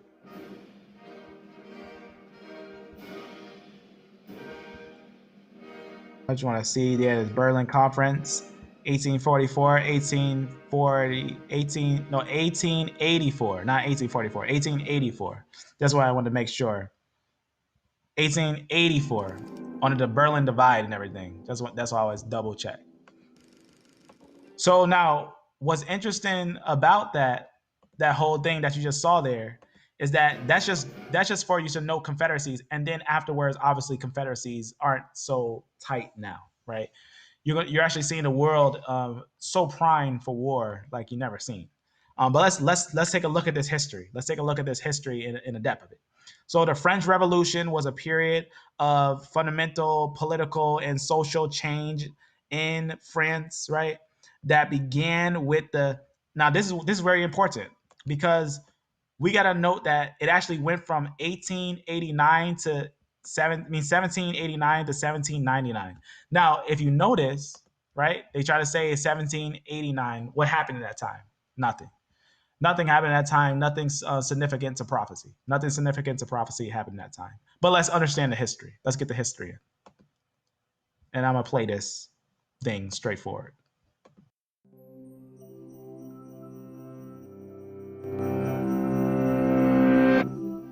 What rights do people have, and where do they come from? Who gets to make decisions for others, and on what authority? And how can we organize society to meet people's needs? These questions challenged an entire nation during the upheaval of the French Revolution. By the end of the 18th century, Europe had undergone a profound intellectual and cultural shift known as the Enlightenment. Philosophers and artists promoted reason and human freedom over tradition and religion. The rise of a middle class and printed materials encouraged political awareness, and the American Revolution had turned a former English colony into an independent republic. Yet France, one of the largest and richest countries in Europe, was still governed by an ancient regime of 3 rigid social classes called estates. The monarch, King Louis XVI, based his authority on divine right and granted special privileges to the first and second estates, the Catholic clergy, and the nobles. The Third Estate, middle-class merchants and craftsmen, as well as over 20 million peasants, had far less power. And they were the only ones who paid taxes, not just to the king, but to the other estates as well. In bad harvest years, taxation could leave peasants with almost nothing, while the king and nobles lived lavishly on their extracted wealth. But as France sank into debt due to its support of the American Revolution and its long-running war with England, change was needed. King Louis appointed Finance Minister Jacques Necker, who pushed for tax reforms and won public support by openly publishing the government's finances. But the king's advisors strongly opposed these initiatives. All right, now it's going to talk about the French Revolution. Now, note this king right here, because this king is actually going to be important to note. He's going to die, but then comes shortly after Napoleon. But watch what happens here. Desperate for a solution, the king called a meeting of the Estates General, an assembly of representatives from the three estates, for the first time in 175 years. Although the Third Estate represented 98% of the French population, its vote was equal to each of the other estates. And unsurprisingly, both of the upper classes favored keeping their privileges. Realizing they couldn't get fair representation, the Third Estate broke off, declared themselves the National Assembly, and pledged to draft a new constitution. Shalom, fam. Shalom, shalom. So now what's important to note is that a classic thing started happening around the 1700s. Think about the 1700s. What happened in the 1700s? It's almost like every nation thought the same thing in the 1700s, right? What happened? America became America, right? 1776. You also get, and what happened? How did they become their own nation? The people rebelled from Britain, right? They rebelled, they broke off from the British. They said no taxation without representation. This is the same thing, right? The taxation in France was so aggressive that the people separated from France, right? And that's what happened. A lot of the people start breaking off from the rich rulers that were ruling and getting rich off of the slave trade. A lot of people were getting rich off of the slave trade and the taxation that they were forcing on the people. And they were doing a lot of taxation without representation. They were just randomly taxing people so that they can get rich. But then the people broke free. That's what happened at this time. And what's weird is, why would they select this time where the people become free, break free? That's actually what this actually represents. And also, when you note the exact event in this time is not prophetically fulfilling. It's not prophetically fulfilling at all. But it is history in a sense. But let's keep on going. With or without the other estates, King Louis ordered the First and Second Estates to meet with the National Assembly, but he also dismissed Necker, his popular finance minister.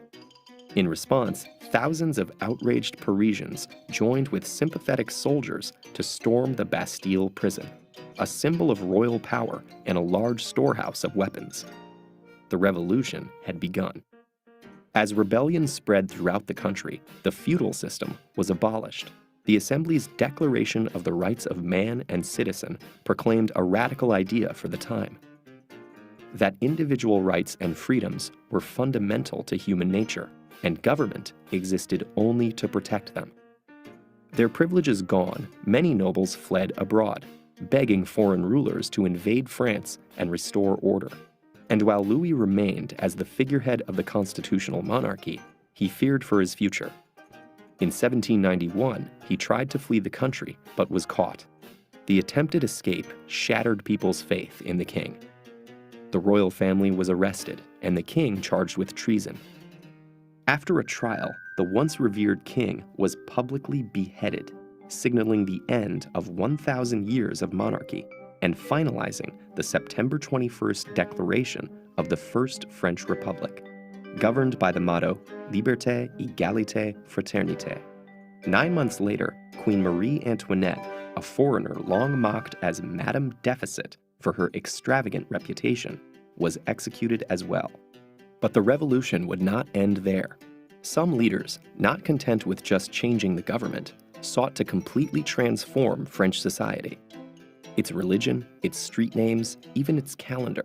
As multiple factions formed, the extremist Jacobins, led by Maximilien Robespierre, launched a reign of terror to suppress the slightest dissent, executing over 20,000 people before the Jacobins' own downfall. Meanwhile, France found itself at war with neighboring monarchs seeking to strangle the revolution before it spread. Amidst the chaos, a general named Napoleon Bonaparte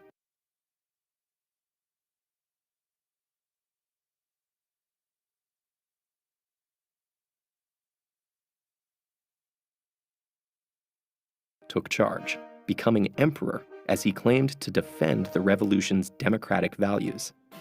All in all, the revolution saw 3 constitutions and 5 governments within 10 years, followed by decades alternating between monarchy and revolt before the next republic formed in 1871.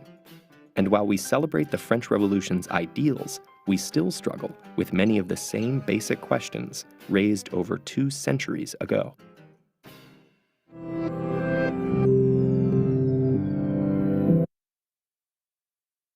So now a quick introduction to the last part. So the last part is looking at 1770 or 1789. Now the truth about what happened in 1789, I'm just going to give you the straight truth about it. So this revolution that happened, like I said, fundamental political, social change in France, right? It's a change in France, right? Not all the Germanic tribes, but in France that began with the basically the State General of, watch what it says right here, 1789, right? 1789, and ended in November 1799, right? With the formation of the French Constitution, right?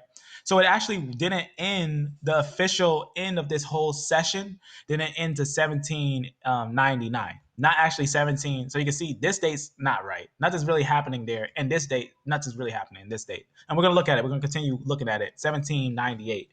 But let's keep on going because remember, this is France. This is the history of France and how they end up pretty much coming together and, making their own little grouping.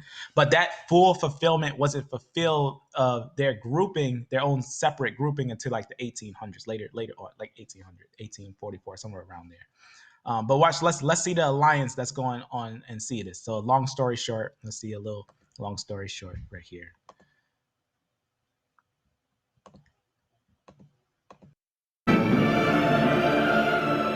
I have fought 60 battles, and I have learned nothing which I did not know at the beginning. Look at Caesar. He fought the first like the last.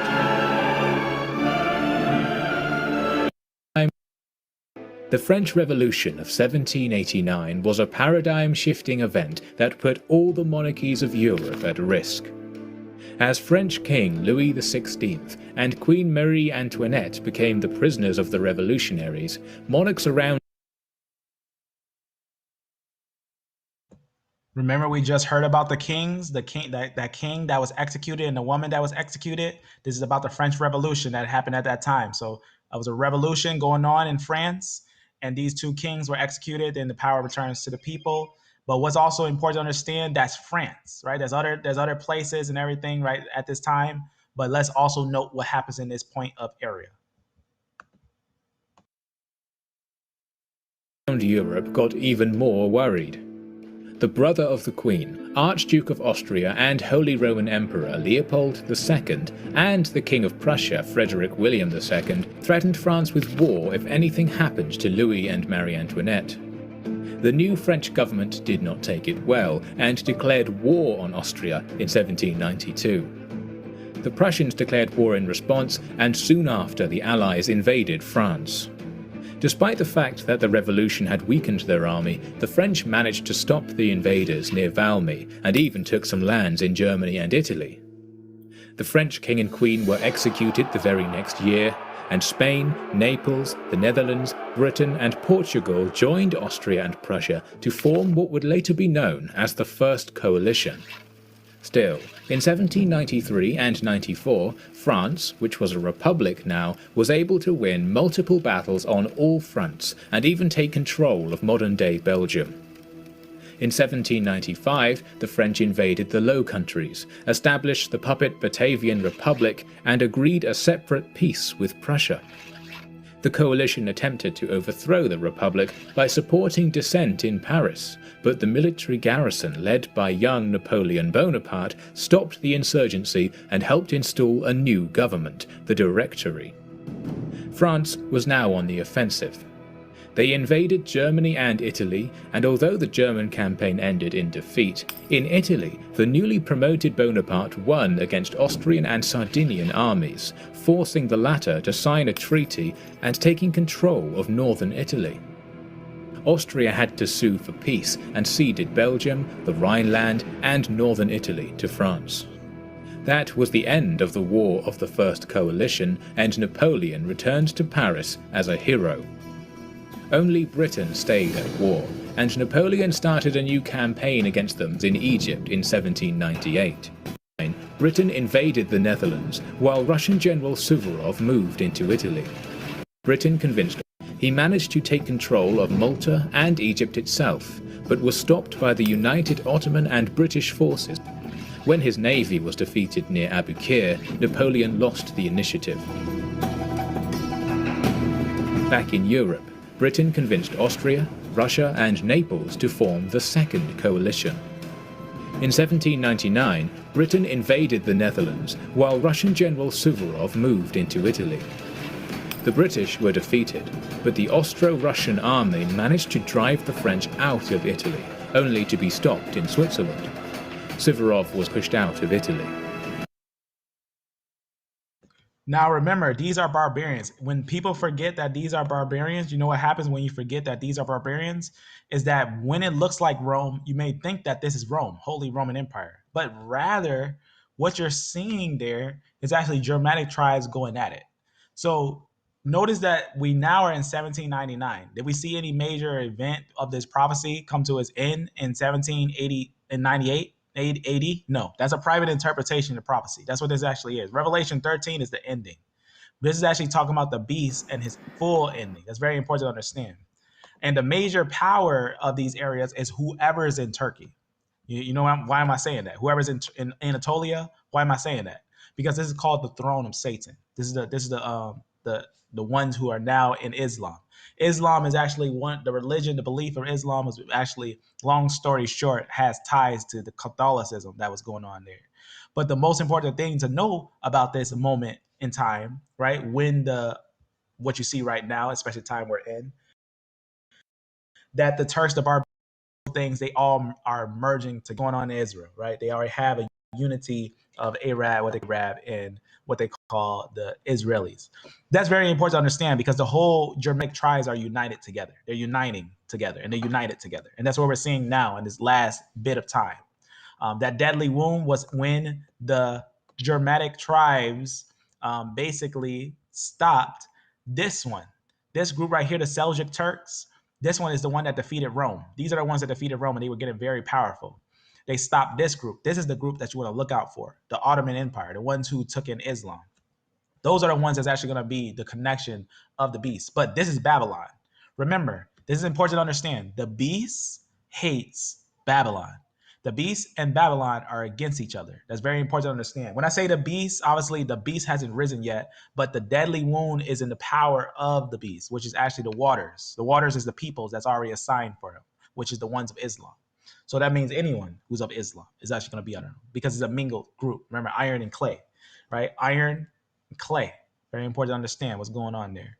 So these are actually going to be your barbaric tribes that end up taking in the religion of the Catholics. That's why you see when they talk about the Christians, a lot of the barbarians became Christians. But it's also important to know that they end up making their own false Rome. Right, they made their own Rome and they took over these areas because they settled in Venice and they took a lot of these areas. And this is what their areas. All this was theirs. But let's keep on going with this. Let's keep on continuing on. The overall situation for France left much to be desired, as the army was in bad shape and the Directory lacked will and authority. Napoleon, when informed of the situation, his army in Egypt and returned to France in October. Soon, he led a successful military coup that overthrew the Directorate, replacing it with a consulate. Bonaparte was appointed as the first consul. In a short time, he was able to raise an army of 200,000. In 1800, a small portion of this force was deployed in Belgium to defend against a possible men. The Austrians and made them scramble to defend. Despite outnumbering the enemy, the Austrians were left standing in the field. General Melas transferred command to General Zach, captured, and the leaderless Austrian army had no more will to resist. They returned to the positions held in the morning. That was the end of the Battle of Marengo. The French took Italy back, and as Moreau defeated the Austrians at Hohenlinden, Vienna was under threat, and the Austrians had to sue for peace. Britain continued fighting, but in 1802 finally signed a peace treaty favourable for the French. Nothing was stopping Napoleon from becoming the emperor. Thanks for watching our first video on the So the Napoleon Wars, if that's a major part of history to know about, nothing happened in 1798. Nothing happened because the war in that time, what happened, that's like taking when America split from the British and using that for example. But that's not the whole environment of those people. That's not the whole environment. When I say the whole environment, that's not all of the Germanic tribes, nor is it the earth. But it's a certain group like the France, right? What happened with America was what happened in America. What happened in France is what happened in France, right? We can't take one piece and use that as a prophecy that's used for the world, right? It's very important to understand that Revelation is talking about the world. That's what it's talking about all together. But these little pieces is what you're seeing confederacies. These are just confederacies. That's all you're seeing right there. So let's keep on going. Let's look a little more into history, a little more into it. So French made an alliance with Rome. So 443. Let's go to here. So this is just a little bit. By the late 1700s, Habsburg power had declined severely from its high point in the heady days of Charles V in the early 1500s. The most fascinating coronations in history. Changing. The British political system, the social revolution in America, and the influence of the social philosophies of Diderot, Rousseau, and Voltaire, which encouraged a more egalitarian social order under tenure. A more impartial law code was introduced, Napoleonic Code, and called the Vatican. Religious, sensed the unpopularity. For political reasons, he mended fences with the Vatican. An agreement was negotiated with Rome in 1801 called the Concordat. The Pope, who was now in a position of weakness, accepted French authority in the appointment of bishops and relinquished ownership of state-confiscated lands. All right, so here it comes. So this is what we want to look at. This is the part where they thought that this was going to be a part that's going to be important in prophecy. But let's pay attention to what actually is going to happen here. Now, remember, the Holy Roman Empire is actually Germanic, right? What they call the Holy Roman Empire. France, in turn, agreed to pay the salaries of the clergy and recognized Catholicism as a state religion. Thus, the church and the dependence. In 1804, due to a series of royalist plots, advisors suggested that Napoleon become Emperor of France. The idea was put to the people in a referendum, no secret ballots, and over 99% of the vote was favorable. Preparations were made for a great coronation in Notre Dame Cathedral. Pope Pius VII was invited to Paris to officiate in a ceremony. Now, take note that a lot of these things that had all the trappings of imperial Rome. Take note that all these things that's happening are happening in a stretch of time, right? Nothing specific happens in that time of 1798, right? Even the anointing of Napoleon that happens in the 1800s, right? All these things and whatnot. Napoleon permitted the Pope to anoint him, but placed the crown on his own head to symbolize his authority over the church. The imagery of the event harkened back to the Caesars, of whom Napoleon considered himself an heir, but of Charlemagne. Even though Francis II had renounced the title of Holy Roman Emperor and dissolved the empire in 1806 after his defeat at the Battle of Austerlitz, That year, Napoleon crowned himself with the Iron Crown of the Lombards, the crown of the Holy Roman Empire. So obviously, the Holy Roman With the Empire, battle made, of Roman right, is sword of the handmade. Church, their emperor. 1800s. Alas, this new Caesar would have a short-lived empire. Despite the great reforms he initiated domestically, foreign wars eroded France's strength, wealth. So obviously, a lot of Notification bell confederacies, to receive update. a lot of civil wars, right? Lost a lot of their power. But later in the 1800s, a lot of these things happened, right? Let's keep on going. And let this one go straight through. All that mattered 213 years ago today, Cardinal Barnaba Chiaramonti was elected Pope and took a simpler name, Pius VII. It was 1800, Napoleon was on his way to becoming Emperor of France. The new Pope's tiara was a gift from Napoleon, but things turned bitter in 1809 when Napoleon seized control of the Papal States, and the Pope was forced into exile until Napoleon's downfall in 1814. So men wore tiaras back then, I guess, if you're the Pope. There you are, but who knew? No, that's what you learn on CTM. All right, so now getting an understanding, 1800s, all that stuff, all those events were civil matters, but nothing major happened in 1798. That's what's very important. The actual time frame is off because it doesn't end in 1798, but rather it ends in 1799. And then after 1799, the 1800s come and it continues, right? Nothing major in prophecy ends. Nothing in the prophecy happens. There's nothing happens. Nothing changes, nothing alters, nothing happens. It's in the same condition that is in before. But you just have Napoleon now later on being anointed. Obviously, losing his power later on, and France, sitting back as with the rest of the nations, Britain and Spain and all that stuff in the background. As for the church buildings and the church itself, it was said to come under complete control of the state. But since the church no longer had its own financing, since tithes had been abolished, since their lands had been taken from them, which allowed them some wealth, all of the schools the churches operated began to disappear. They had no funding. That was fine with revolutionaries. They wanted control of the state anyway. In fact, the revolutionary Saint-Just said that a child should be given over to the state at the age of 5 so that his worldview could be properly shaped. To continue their attack upon the church, they made all of the clergy, all of the ministers of the gospel throughout France swear an oath of allegiance and loyalty to the revolution. Some, such as the Bishop Talleyrand, took up this oath gladly. Talleyrand, who had been a noble and had been wealthy, saw a chance for new power, and he took it. He would actually rise to become the foreign minister of France under the reign of Napoleon Bonaparte.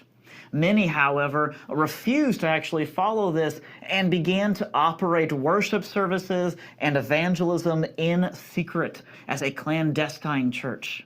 It was also at this time that monastic vows, actually taking a vow to serve in a certain monastic order for a certain amount of time, all was made illegal, and monasteries were abolished, their lands and their buildings being taken over by the state.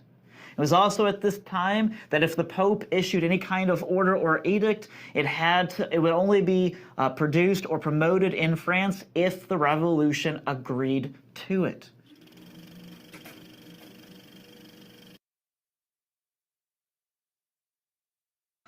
So now, what are you noting there?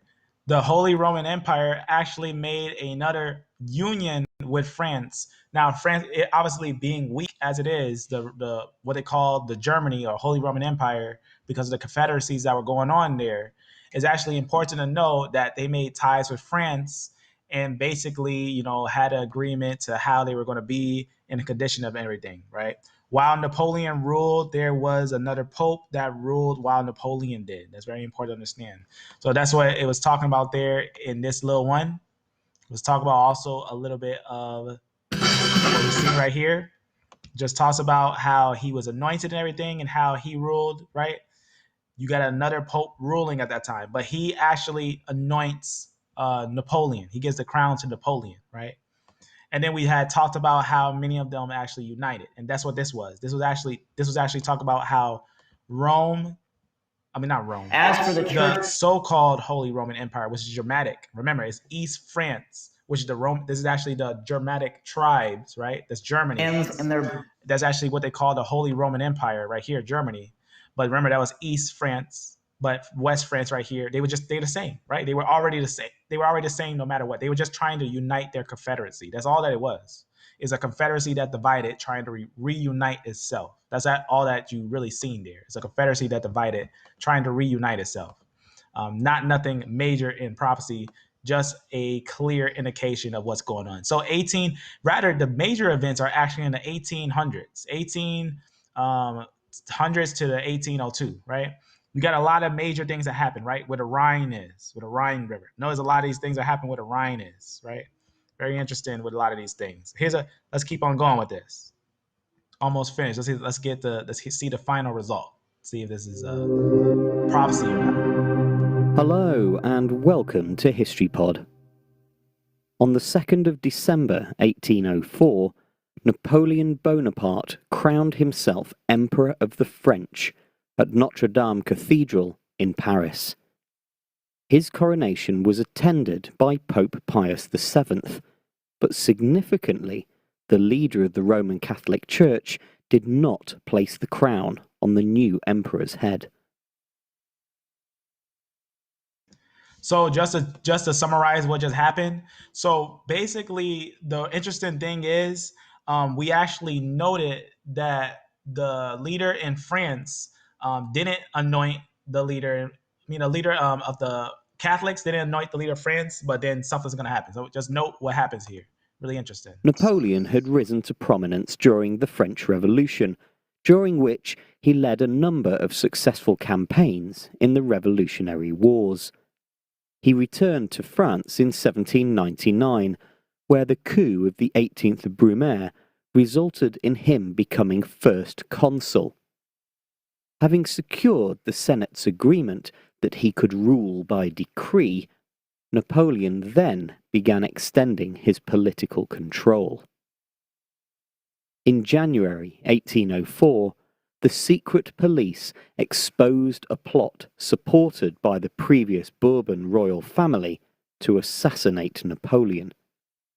He used this as an excuse to reinstate hereditary leadership under his own family, as a way to avoid a return of the Bourbons. This was supported by a constitutional referendum in November that year. So think about that. So you can see a rule that's going to be passed in France that the family line is making it like like how you have dynasties and everything, that it goes one after another after the next dynasty. Napoleon, obviously, when you look at it, he has a E1b1b dynasty. So it would be more of your Arabs ruling in that area if he was to go off of that bloodline. So very interesting just to take note of that. But let's continue on with this. Year in which over 99% of voters cast their ballots in favour. Notably, 52% of the eligible population to vote abstained. The coronation of Napoleon was a lavish affair that referenced various elements of Carolingian tradition, the Ancien Regime, and the French Revolution. Although Napoleon crowning himself is sometimes presented as an unplanned move by the new emperor, there is evidence that it was agreed with the Pope in advance. So obviously the Pope didn't want to crown him, so Napoleon crowned himself. That's pretty much what it came down to, is that he ended up crowning himself. However, this still didn't please everyone. The composer Ludwig van Beethoven, who had originally dedicated his Third Symphony to Napoleon, reportedly exclaimed, "Now too he will tread underfoot all the rights of man, indulge only his ambition. Now he will think himself superior to all men, become a tyrant."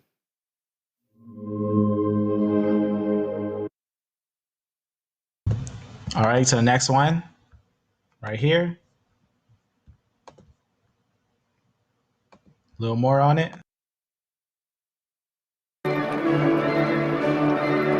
As soon as a man becomes a king, he is set apart from all other men, Bonaparte said. I always felt that Alexander the Great's idea of pretending to be descended from a god was inspired by a sure instinct for real politics. In spite of the cold, 500,000 cheering spectators lined the streets.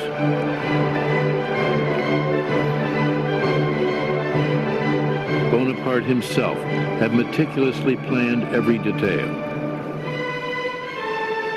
The great cathedral, hung with pennants and tapestries and decorated like a Roman temple, seemed more like a theater than a church.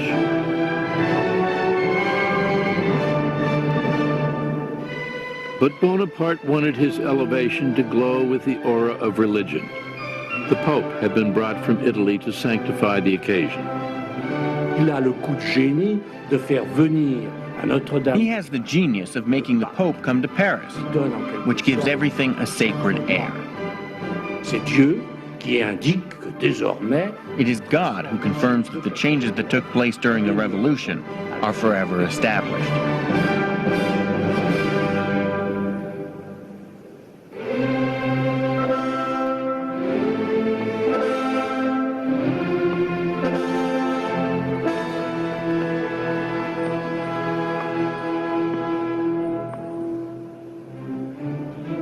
Slowly, Bonaparte and Josephine walked toward the two thrones that awaited them.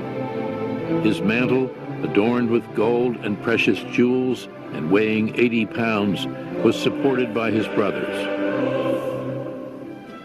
He looked, one spectator said, like a Caesar on a Roman coin. A little more than 10 years before, the French had beheaded a king. Now, they were crowning an emperor. Born upon the great tide of the French Revolution and the wars that followed in its wake, were crowning an emperor. Born upon the great tide of the French Revolution and the wars that followed in its wake, Bonaparte had turned his genius as a general and a statesman to the domination of France. Soon, he would turn toward the conquest of Europe. Already, he was planning an invasion of Great Britain, to make him master of the island nation that dared defy him.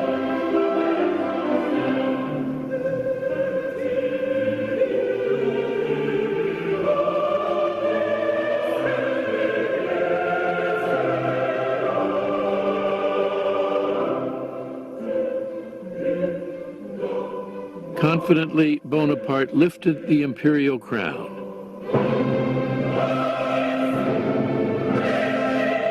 And brought it to rest on his own head. Then he moved toward Josephine and crowned her his empress.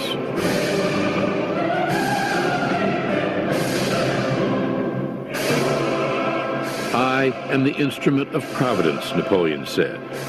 She will use me as long as I accomplish her designs. Then she will break me like a glass.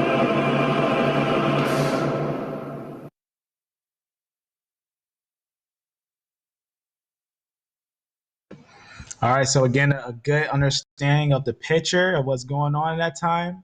So now we're going to bring it. We're going to bring it home. We're going to bring it all the way home. But let's first understand that a lot of the major things that happened actually was after the 1800s. But also note that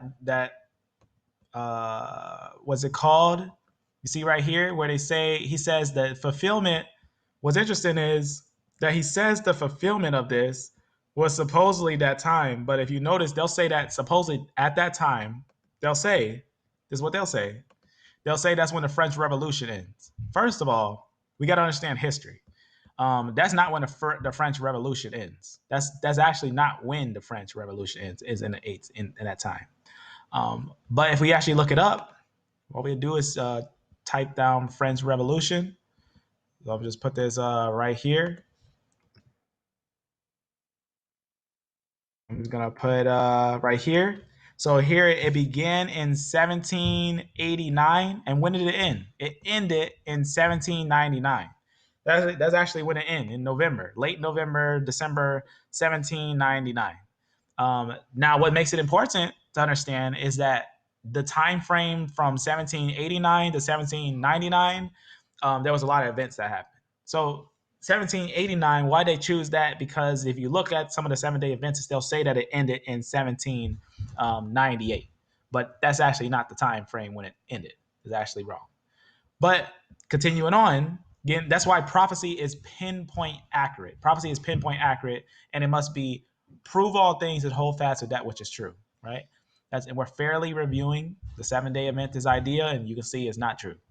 But let's always know history. For example, let's talk about the Pope in that time. Where did he come from? Where was the Pope in that time? Was he a Roman Pope?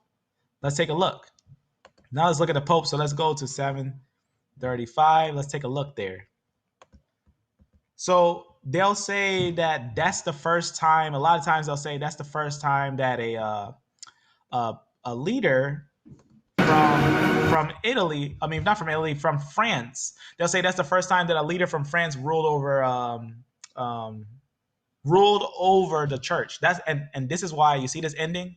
They say because Napoleon was anointed, they say that's the first time that the France ruled over the church. But when did the barbarian tribes rule over this land? They've been ruling over it for a long time. We actually have multiple popes that came from France, right? For example, a little idea. So a lot of the so-called popes, they came from the area of Italy, right? Here's one from France, right? This is 1200s. This is earlier. This is way before that time. A leader in France, right? A pope in France, right? In France, you can see what's going on right there, right? These different ones, Holy Roman Empire, right? That's still next to France. That's actually East France, right? Holy Roman Empire. Got one from Portugal and whatnot. Here's one from France, right? Pope's been reigning for a while from France. That's very important to understand, that the prophecy that they're trying to pull out doesn't work. That's not the first time that the France ruled over the Roman Empire. We had them ruling over it before. Bro. It's not something that it switched over. Powers didn't switch over from Rome to France. They've been ruling. France. So you can see what's going on. France. That's one of those things that we see in multiple different areas. France. You can see France in multiple areas up to right here. I'm going to go to another part. So this is 830. So you can see up to that point right there, you can see is a lot of them in France. Also, go a little earlier to 648. You can see them ruling earlier. France right there. So they're going to be ruling in the land of that land. 640. So that's just an example to show you that the ending that they set there is incorrect. The ending that they're set there is incorrect because nothing changed. Nothing of the prophecy was fulfilled, nor did anything change. Nor was there anything surprising. Nothing was different, nor is it aligned with prophecy. But it's guesswork. That's what private interpretation of prophecy is. Look at this Holy Roman Empire. That's East France, right? These ones in France, look up the early, right? So we had rulers of France, not just in Italy. We had rulers not just in Italy, but in France, ruling as popes. So you can see all popes, obviously, and whatnot. Obviously, Peter is not a pope of the Catholics and everything. Rather, he is an actual true believer who walks in the way. So you can see right there, Holy Roman Empire and whatnot. Getting a little idea. That's East France, right? Out of Italy. These rulers that's ruling out of Italy, right? Holy Roman Empire and all that, whatnot, right? France. These are all France. Remember, we looked at that. East France, which is called Germany, is actually all the same. So you see what's going on there? So nothing changed. Nothing changed at all. So last one, France, Holy Roman Empire. That's France. So what changed about what's the deal with the 7-day Adventist prophecy? Is that if you look at history more careful, that you'll actually start to realize that the whole world is actually covered today by Germanic tribes. The whole world is covered by Germanic tribes, and we got to be careful when discerning prophecy. We got to know history, we got to know settings, we got to know peopling, we got to know all those things if we want to teach prophecy. If we want to study and train and teach others on prophecy, that's what we got to do. So let's look at one more here. So let's get a full picture. I'm just going to let it end on this. Napoleon has been defeated. During his time as the French emperor, he had redrawn the borders of the states in Italy to look like this. After the Vienna settlement, they were changed to this, mostly to what they had been before, except that the Austrian Empire was given control over Lombardy and Venetia. The Austrians were basically given overlordship of Italy, since these states were also their allies, and only the kingdom of Piedmont-Sardinia was truly independent. So, whilst the victors of the Napoleonic Wars could reshape borders, they couldn't destroy the liberal ideas that the French had brought with them to Italy. The most notable of these ideas being that the Italians should see themselves as a single people and dismiss any foreign intervention. Now, pay attention to what it just said here. It's telling them that the Italians, which are Germanic tribes, is saying, let them see themselves as one people, right? See what's going on there? Naturally, this upset the many recently restored kings of the Italian states who reacted fiercely against any calls for liberal reform, earning them the title reactionaries. The years following the Vienna settlement were troubled with unrest, with many liberal thinkers forming secret societies, such as the Carbonari in the south. In 1820 and 1821, a series of revolts and coups were launched across the Italian states in order to force through liberal reforms. In the Kingdom of the Two Sicilies there were two, with those in Naples calling for the introduction of a new constitution and those on Sicily demanding independence for the island. Basically, no one in these revolutionary movements could agree on anything, and the Austrian army soon after had come down and crushed them. 1821 saw Piedmont-Sardinia plunged into chaos as well when an anti-Austrian liberal revolt broke out. King Victor Emmanuel I also hated people. This isn't to say that there was no sense of Italianness. The people relationship with his prime minister, who in 1852 age. The peace gained Lombardy for Piedmont, who in turn gave Savoy and Nice to France. The United Provinces of central Italy were pretty riotous at this point in time, and its leader to France because they didn't want to give territory to those who they felt didn't deserve it. France then gave it to Italy, thus making all of that a waste of time. It wasn't long before another major European war broke out that Italy could use to its advantage, the Franco-Prussian War of 1870. Napoleon had to withdraw the French troops in Rome to fight the Prussians, which meant that it was now an easy target. It wasn't long before the walls of Rome had been breached and Rome itself conquered. The Pope was offered a bunch of concessions and an annual allowance to win his approval, but he refused. His approval didn't matter though, since Italy was happening either way. In 1871, Rome was, after much arguing, declared the new capital of Italy. This new kingdom of Italy was now a rising power on the world stage, whose influence would extend across Europe, greatly changing the course of its history forevermore. I hope you enjoyed this episode and thank you for watching. There are some book recommendations. Alright, so Shalom family, so let's bring this home. So what did we just learn today? Let's look at this one more time. This is a false prophecy. Let me show you what it would look like. Ezekiel. I'm going to show you what it would look like real fast.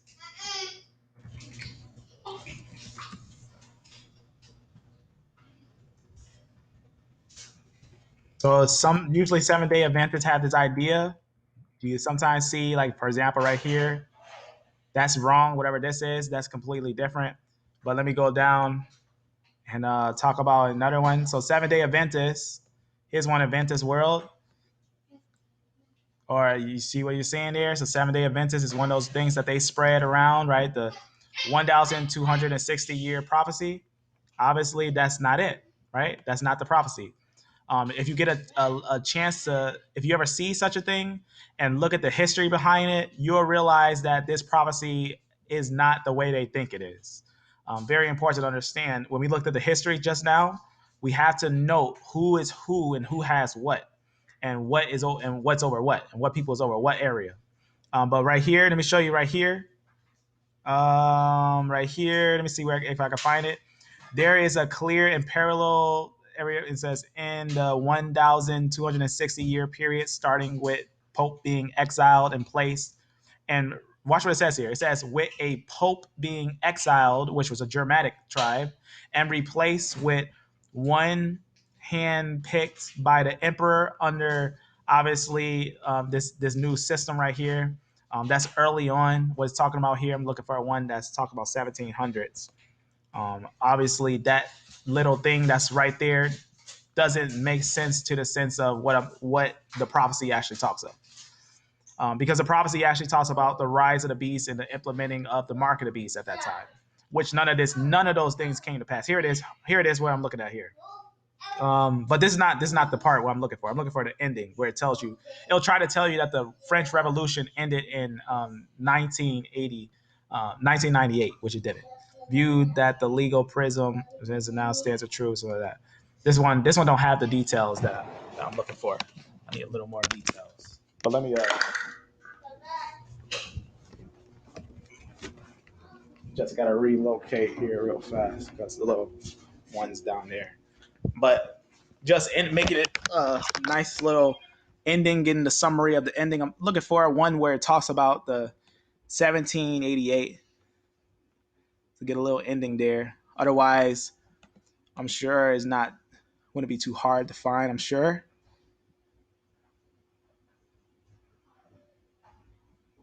They probably talk about it, whatnot. This is one of the 7-day Adventists who'll be talking about those things. Here it is. Let's take a look. Just a quick summary on it. Let's get a quick summary on it. Daniel's prophecy in his 7th chapter had revealed that the rise of the little horn power from the fourth great empire of Rome would be opposed by 3 kingdoms. When these 3 kingdoms... Joseph Priestley even declared that France would most likely be the instrument to accomplish it. When the stroke finally fell upon Rome in 1798, a chorus of voices in England, Europe and America witnessed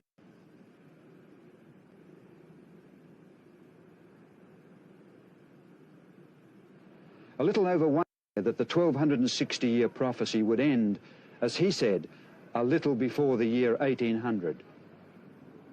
Soon others took the same position. Some, like the famous clergyman, philosopher and scientist Joseph Priestley, even declared that France would most likely be the instrument to accomplish it. A chorus of voices in England, Europe and America witnessed to the end of the 1,260 years of papal supremacy. In spite of creedal differences. So just for the full clarity of what this prophecy is talking about, I try to talk about the ruling of the Pope and the churches. They've been ruling for it since the time of Constantine, right? They've been ruling since the time of Constantine, and even afterwards. Afterwards, they still continued on. You still see popes in office today. That nothing happened. None of those changes had happened. The details of the history, when you look at the depth of the history, the timing is off on when it end. When did the French Revolution end? It actually ended in 1799, not 1798. That's actually a wrong ending point. So it's one of those things that they were actually trying to make this prophecy fit another incorrect prophecy, another great disappointment. So just to understand that this right here is not the prophecy. So a lot of people obviously realize it's absolutely not the prophecy. Understand the 1,260 days, those are actually days. Those are actually 42 weeks. Those are actually 3.5 years, right? 180 weeks mathematically. So that's what we just looked at. So the 7-day Adventists of the 1,260 days and turn those to years, that's wrong. The way that they actually illustrate it is wrong. But that's why what you just seen today is the whole history of all the things that happened in that time, the actual understanding of what actually happened. Now, it's important to understand iron and clay, the power that's transferred over is going to be in the Germanic powers. Because when we note that they had took over the world, they did take over the world. But the fulfillment of the time and a half is in the end. The fulfillment of the time and a half is slap dab in between of the 6th and the 7th trumpet, which is the ending, before the wrath pours out. So that's very important to understand. And that's going to be in that time and a half is when the beast is going to be there. That's when the beast is going to be there, and the mark of the beast and everything. Only for a time and a half that's going to be there for the mark of the beast and that full implementing of all those things. So you hear a lot of people talk about that. The time is not yet. The mark of the beast is not here yet. The beast is not here yet. So, but the time is at hand. It's very close at hand. But understand, when you think of Rome, don't get tricked by the Holy Roman Empire. They're neither holy nor Roman, nor are they an empire. So very important to keep that in mind. So the 7-day Adventist idea, that timing that said it happened in 17 such and such, no. That prophecy still is going to come to pass, but that hasn't come to pass yet. So with that, family, you just seen a little bit of the history on these things. And I just want you to understand these things, to be careful, to prove all things, and hold fast to that which is true. So with that, be blessed, be beloved, and all these will be in the description. And amen.